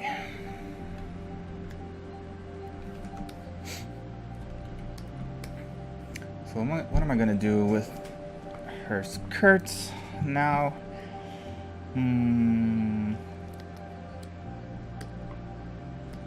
Maybe something a lot more simple.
Alright, I think this is going somewhere. So, clearly more simple design. There's still a couple things that I want to do with this to kind of bring back, like right now it's a little bit too toned down, right? So like too many of the details are gone. So there's a couple things that I want to do to bring back those details. But yeah, it's starting to look pretty interesting. So that's the easy part. So the hard part is pretty much done. Like I'm happy with this variation, like the silhouette of the variation. That could totally work. And then I'm just gonna add back some of the details and some of the hints of colors that were on the other one that kind of got lost in the process. So, for example, these hints of blue, right? We had those on the legs. Now those are kind of gone, so I wanted to bring those back, even though it's not on the knees anymore. It doesn't matter, it still works. Still close enough that the read is similar. Alright, something like that. And then I'm gonna try to, so the skirt itself, there's no skirt, and the upper body armor doesn't quite mesh at the moment. So I'm gonna try to tie that in with another sphere, and maybe that also drives kind of the shape of the belt buckle here. Not really buckle, but the belt.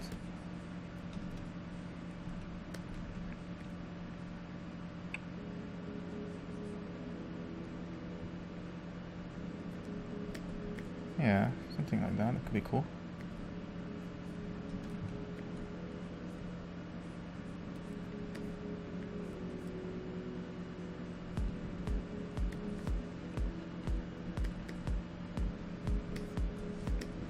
All right, and now we're gonna add some interesting trims, stuff that doesn't look too natural, because it's a sci-fi after all. Sci-fi equals strange patterns that don't occur in nature too well, or much at all.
All right, I think we're getting close with this one.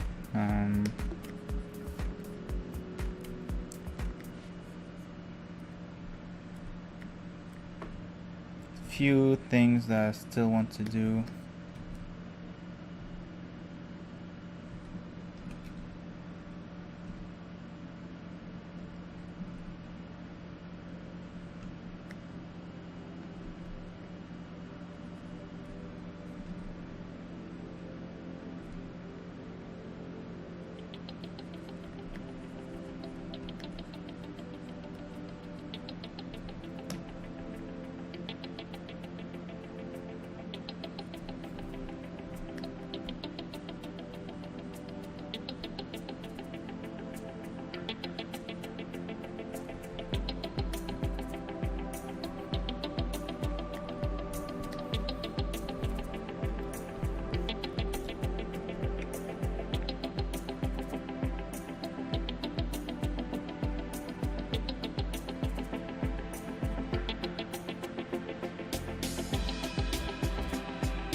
All right, design-wise, I think we can stop here. That's a good enough variation. It would give a good enough idea of the design.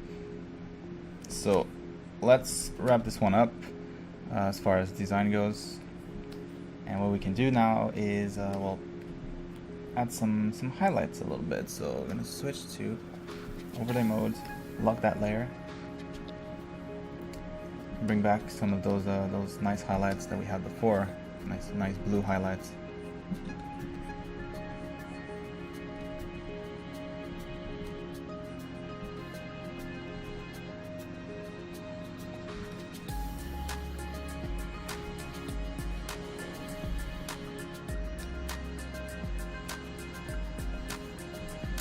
And of course, add some glow to those rings, make them pop.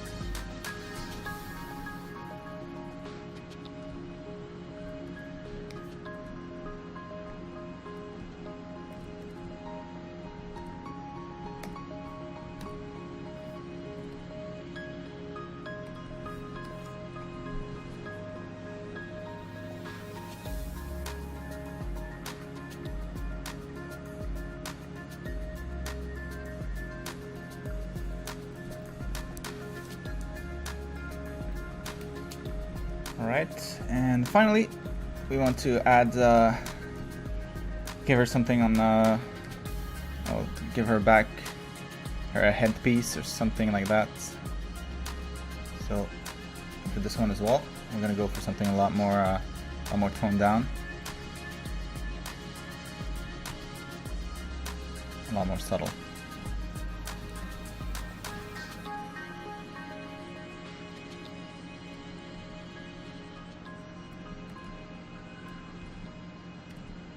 And yes, of course,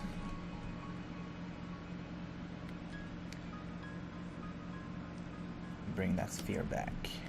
Not that sphere, that circle back.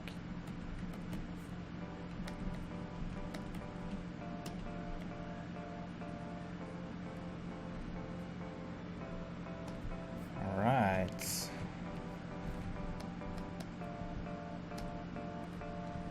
There you go. Quick and simple. So I think this is looking all right. Definitely, the level of detail will probably have to be bumped up a little bit, but you could easily do that with like patterns, like patterns on the fabric that are already there. Something like this.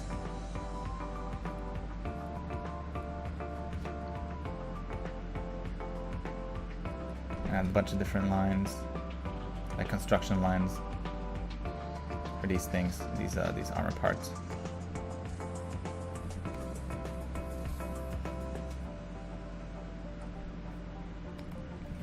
Whatever it is. And but yeah, at the moment, I think it's only missing like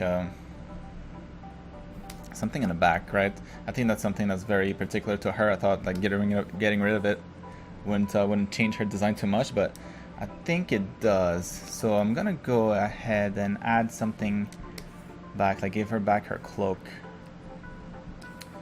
But this one's going to be a little bit different. So I'm gonna create a new layer for this one. Just be able to erase it a little bit more easily.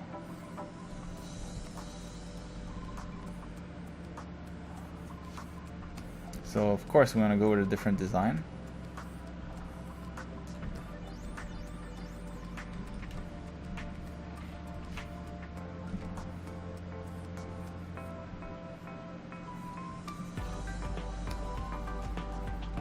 I'm gonna go with something glowy.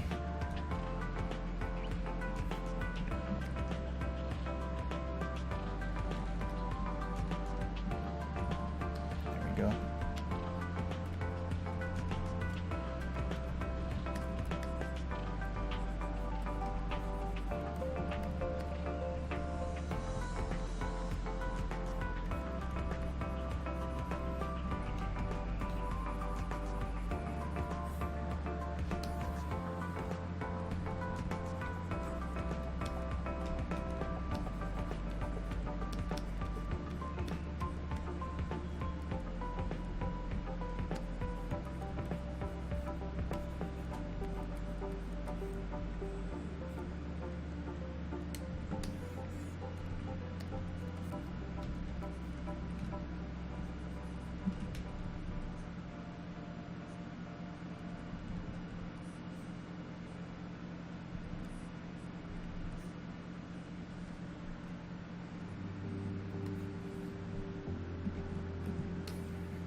So yeah, something like transparent almost.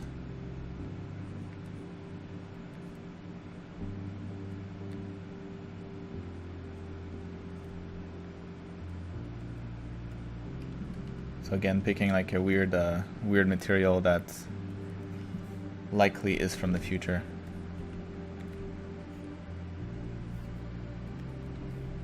And then, as you remember, always try to give some sort of gradient to it. Always looks a little bit nicer.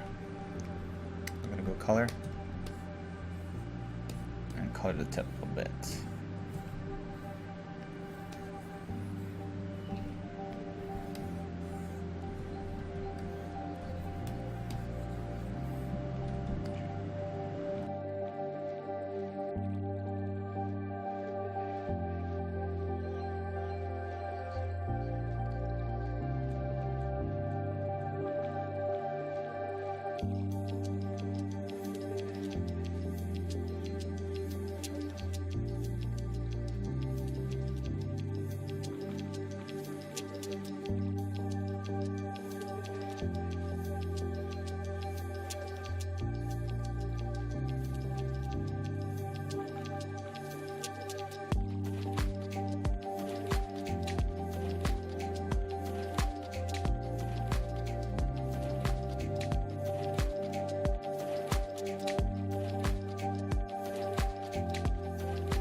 Alright, now that this one is done, let's see what we got. So, we're able to remove this, because we know by now how it's split up. And so this is the lineup so far, so the only one left to do is this one here. So, let's get it to work. So this one, as we remember, this one was supposed to be more fantasy looking. Which is which? Alright, let me merge a couple things. Alright, so I'm gonna merge the wings with this, not the wings, the cape, or the transparent cape with this. Move this over just a little bit, like this on the other one. Alright, so this one is supposed to be, actually, I'm gonna move this over even more, so that I have my 3 different variations in the same screen. So yeah, this one is supposed to be as we remember. Let me merge that down even. Save on layers. So this one is supposed to be more fantasy looking. So what that means is that removing pretty much everything that is sci-fi and thinking of it as something that was made by hand, so man built, not made by machines. So we're not gonna have any like sharp angles or any like perfect shapes or anything like that. And the materials also are gonna change. So we're not gonna get like some nice like rubbery material, because of course back in the days, old days, there's no such thing as rubber or like synthetic materials. It was all like basic stuff that comes from animals. So that's what we're gonna be trying to do with this one. So once again, we're gonna start off with the base body. So not the base body,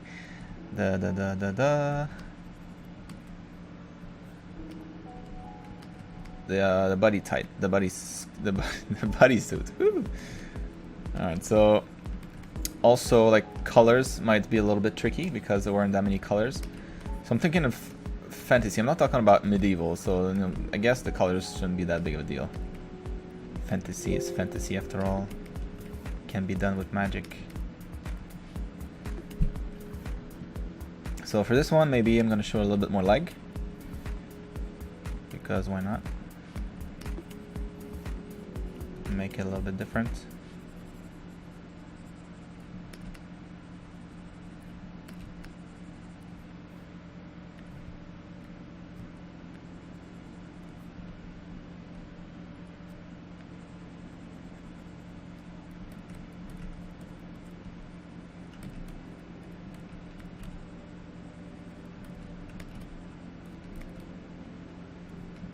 So I'm not going to worry about the shadow on the leg yet, because I don't know what this skirt's going to look like. But let's say we're going to show about this much.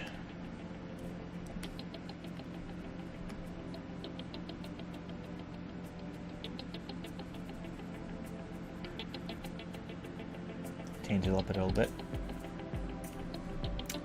Okay. So I want to get rid of these for sure.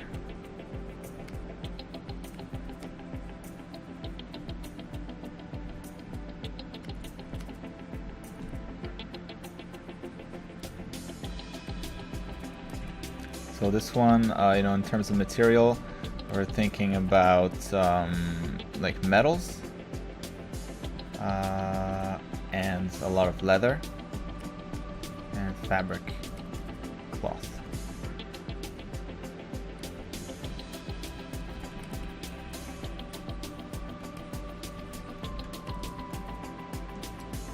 So maybe this one's going to have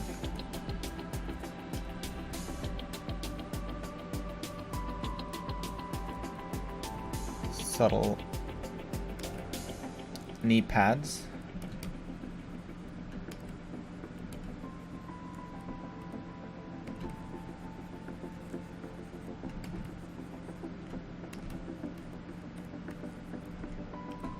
And also with with fantasy things, you want like strings and like buttons and straps, because the material are not as high tech, and that means that you can't, they can't hold shape just as well. There's certain things that you can do with them, unless you're using a bunch of straps to keep it together.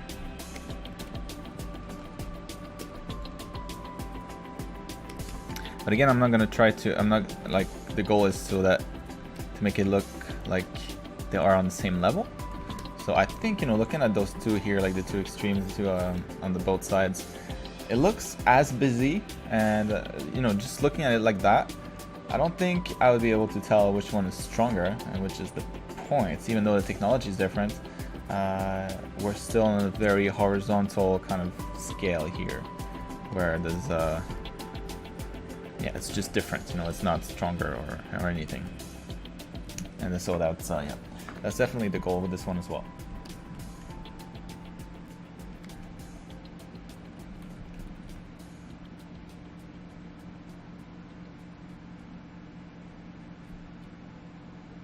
So with the other one, the one we just did, the sci-fi one, we had like the the circle pattern going on kind of everywhere.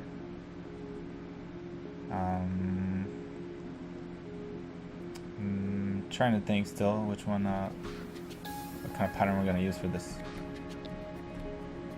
version.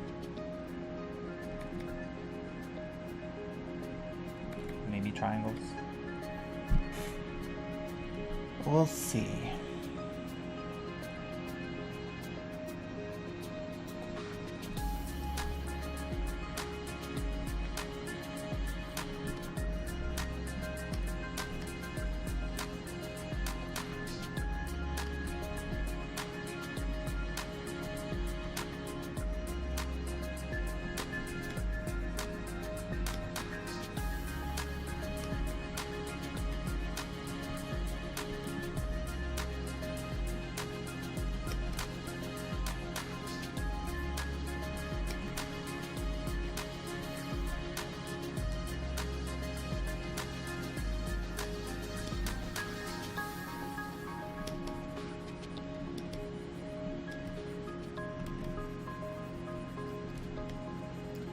So once more, you know,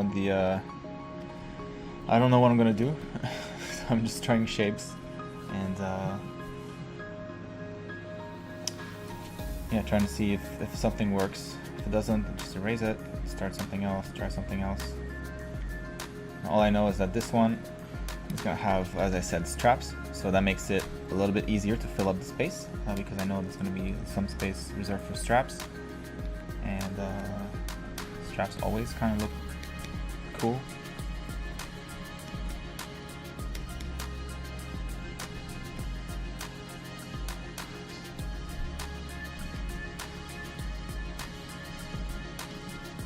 Alright, so this is going to be held in the back like this.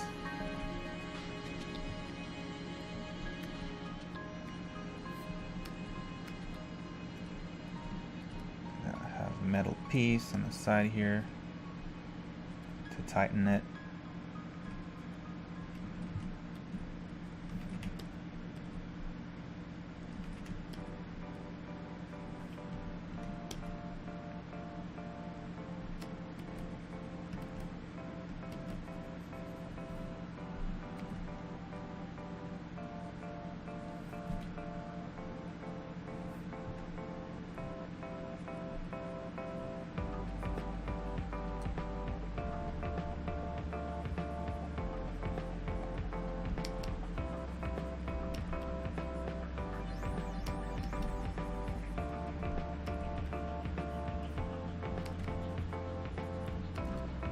So like I'm changing the silhouette just a little bit, you know, like super subtle still, so it shouldn't create any problem. Especially the bodysuit, there's nothing on the legs, there's no armor going over the legs, so I can pretty much do whatever I want. In this case, actually, with this, I know this type of character, I should be able to have like crazy boots, and maybe that's what I'm gonna do, because there's no armor piece that goes on top of it. As you can see here, like the leg is pretty much just empty, so that gives me a little bit of freedom there.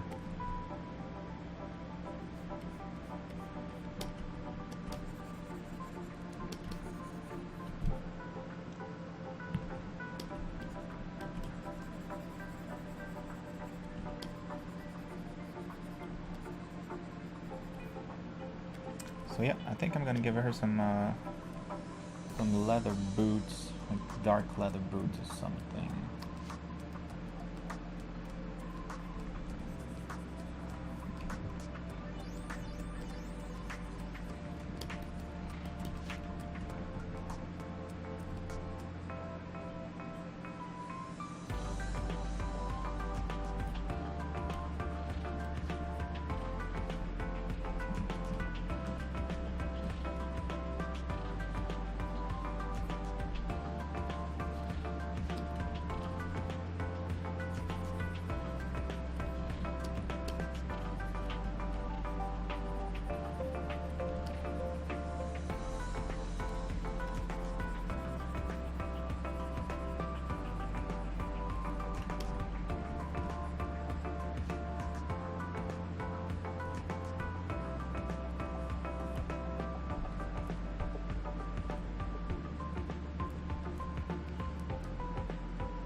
That looks interesting. Looks different for sure.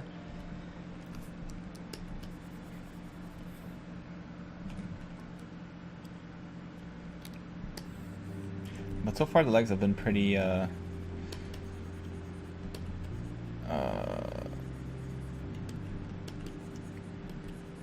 pretty even, like there's not much details there, so I'm gonna try to keep it that way by fixing the other part here and making that all smooth.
Okay, so something like that. Starting to look interesting, or at least different.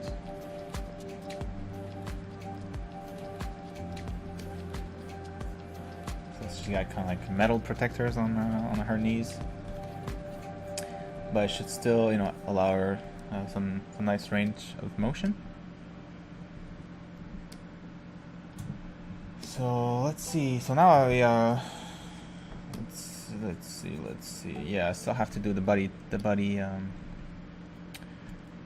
bodysuit up here. So kind of colors that she's wearing. I'm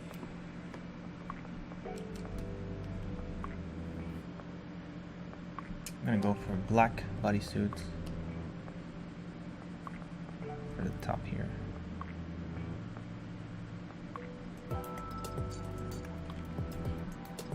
And then her this area here is going to be mostly covering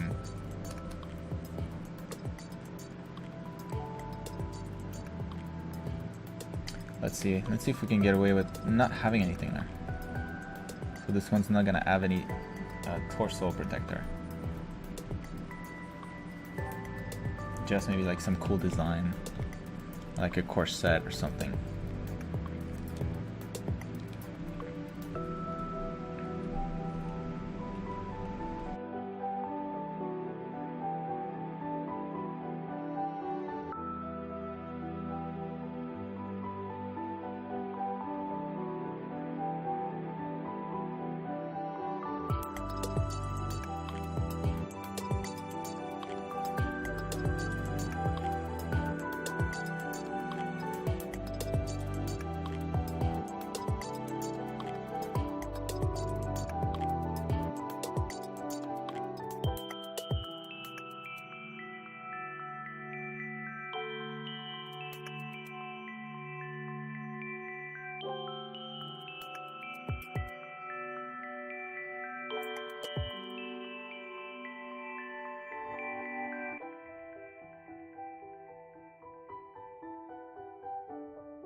All right, now I think you can put the bodysuit to rest for now, and I'm gonna move on to the armor. So, but before I do, I'm also going to get rid of these things again, and actually, since I don't want to have to do that all over again, I'm just gonna drag that all the way here.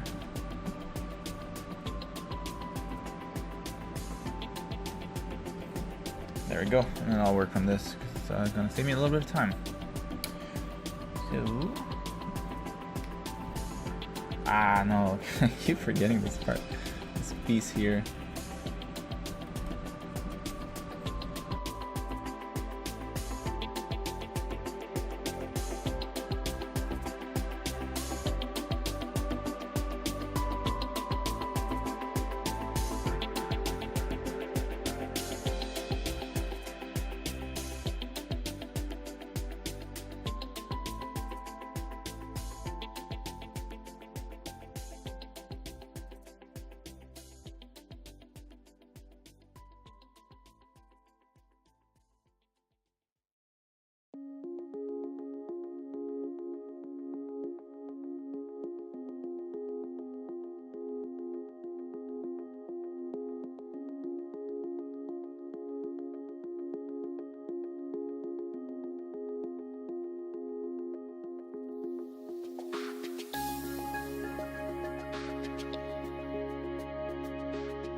Okay, so Yeah, now that I'm done with the shoulders, I kind of have a good like a good direction to go with. So I really like this look. It almost looks like a hat on our shoulders. But yeah, it's just, you know, metal plates, whatever. And I'm gonna try to do something similar. So try to go for similar shape language for the skirt. So let's see. So for the belt, I'm gonna go with the same kind of stuff that I had here. So very simple. Not very simple, but like you can just grab the same colors, right? So it's leather. But maybe this belt's going to be like double or something. Or maybe, no, I'll give her a nice belt buckle. Trying to mimic the shoulders here. The same material.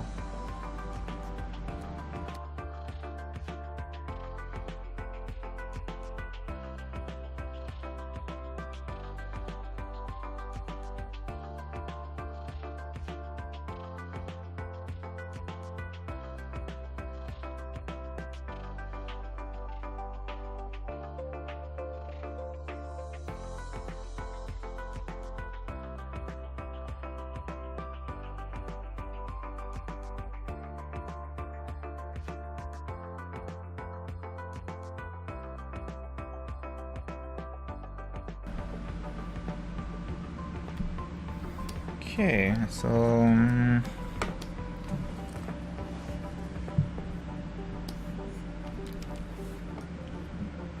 gonna go with a flap in the front, so a single flap.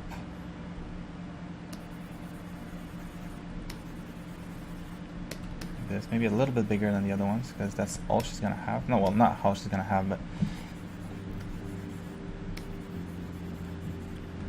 something like this.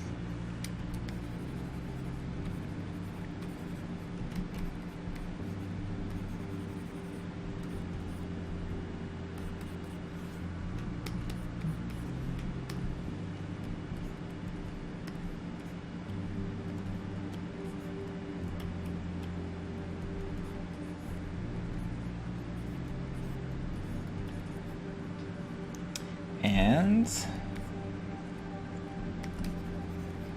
instead of these things on the side, it's gonna have something similar,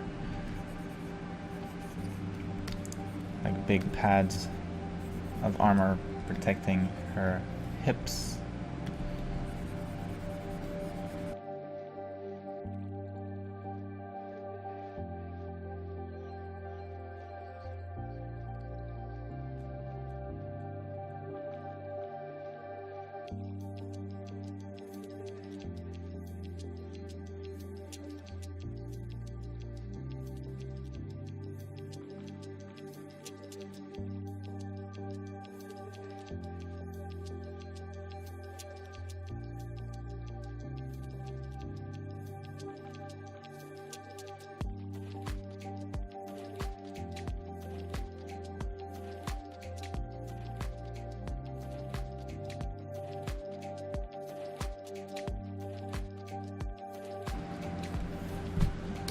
Okay, so those are cool shapes. I'm really digging this one. So that means that I'm gonna have to bring this up a little bit. But not too high because you're gonna have a bunch of straps kind of connecting everything.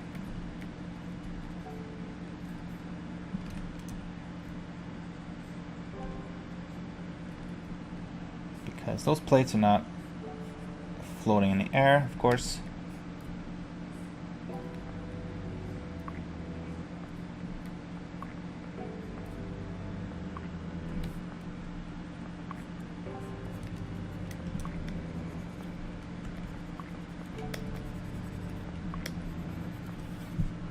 Right.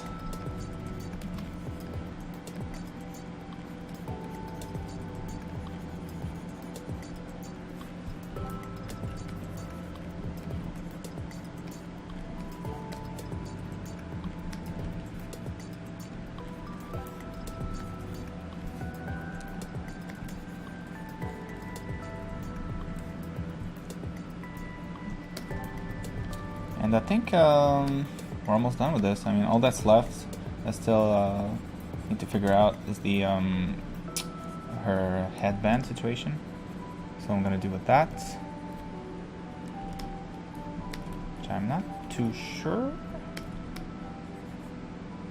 But other than that, that design is pretty good. Or at least, I'm pretty happy with it. There's not much of a change at this point. So I'm just gonna fix my shadows a little bit here.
Alright. So armor-wise, that's it. So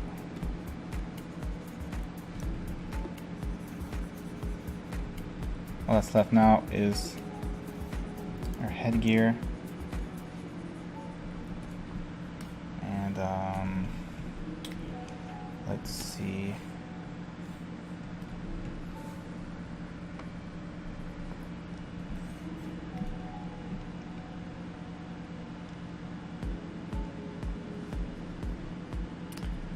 For this, I'm gonna go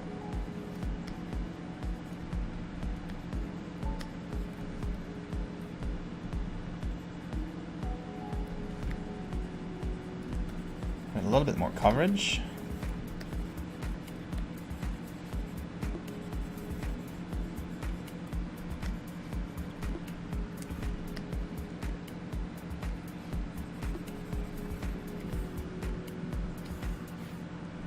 And in a sense, very similar to the base one.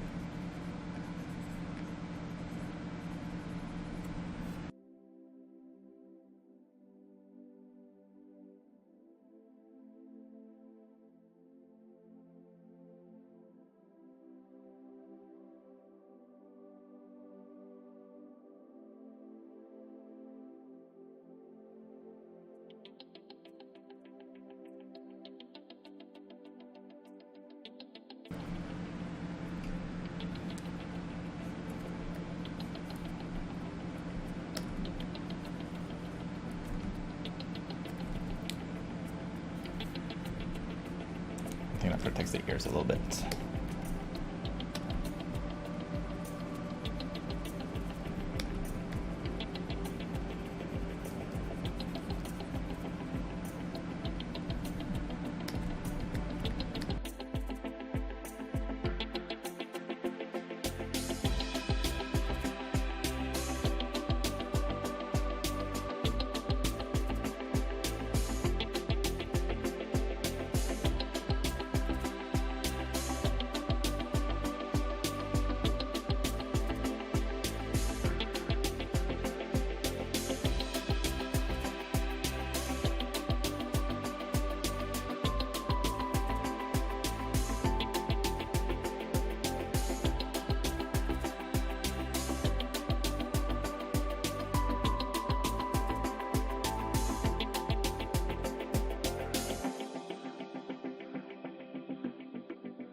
Alright, and I think I'm pretty much done. So there you go, a little bit of a, you know, a helmet that covers a little bit more.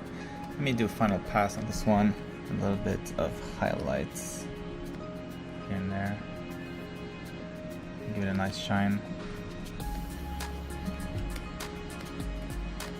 Make it pop a little bit more.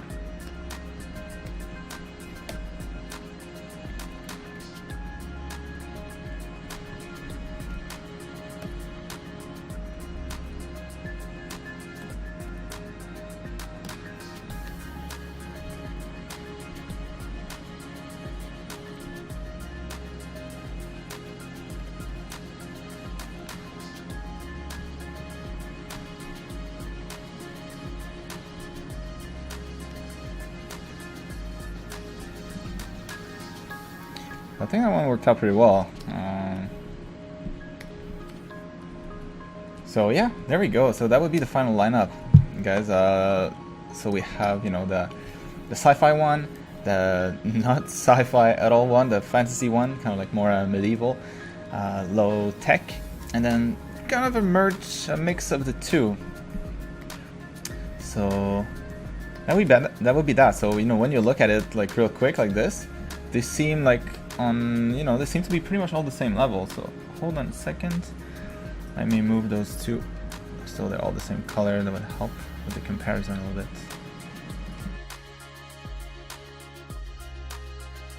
Alright, there we go. So now we have the full lineup. You know, at first glance, pretty much the same character. You know, if you squint, it's all the same colors. The splashes of color are in similar areas, similar locations. But I mean, clearly the characters are all different, but they don't look any stronger than the other one. So I would say that is mission accomplished as far as variations. And you know what's cool once you have something like that is that well, you can if we pop this back here again, you could create a bunch of variations with this. So to give you an example, you know, I could go ahead and so that would require a little bit of work, but once, let's say, it was built in 3D, you know, that would be very, very easy to swap the armors. And again, you know, with all these different pieces,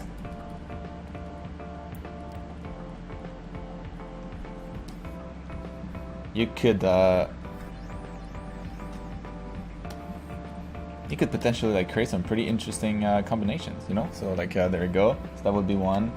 You know, this one sharing the shoulders with the other one, and you could do that with basically all the different pieces. So yeah, there we go. Now that we are done with this, let's move on and color the big guy, so the heavy version.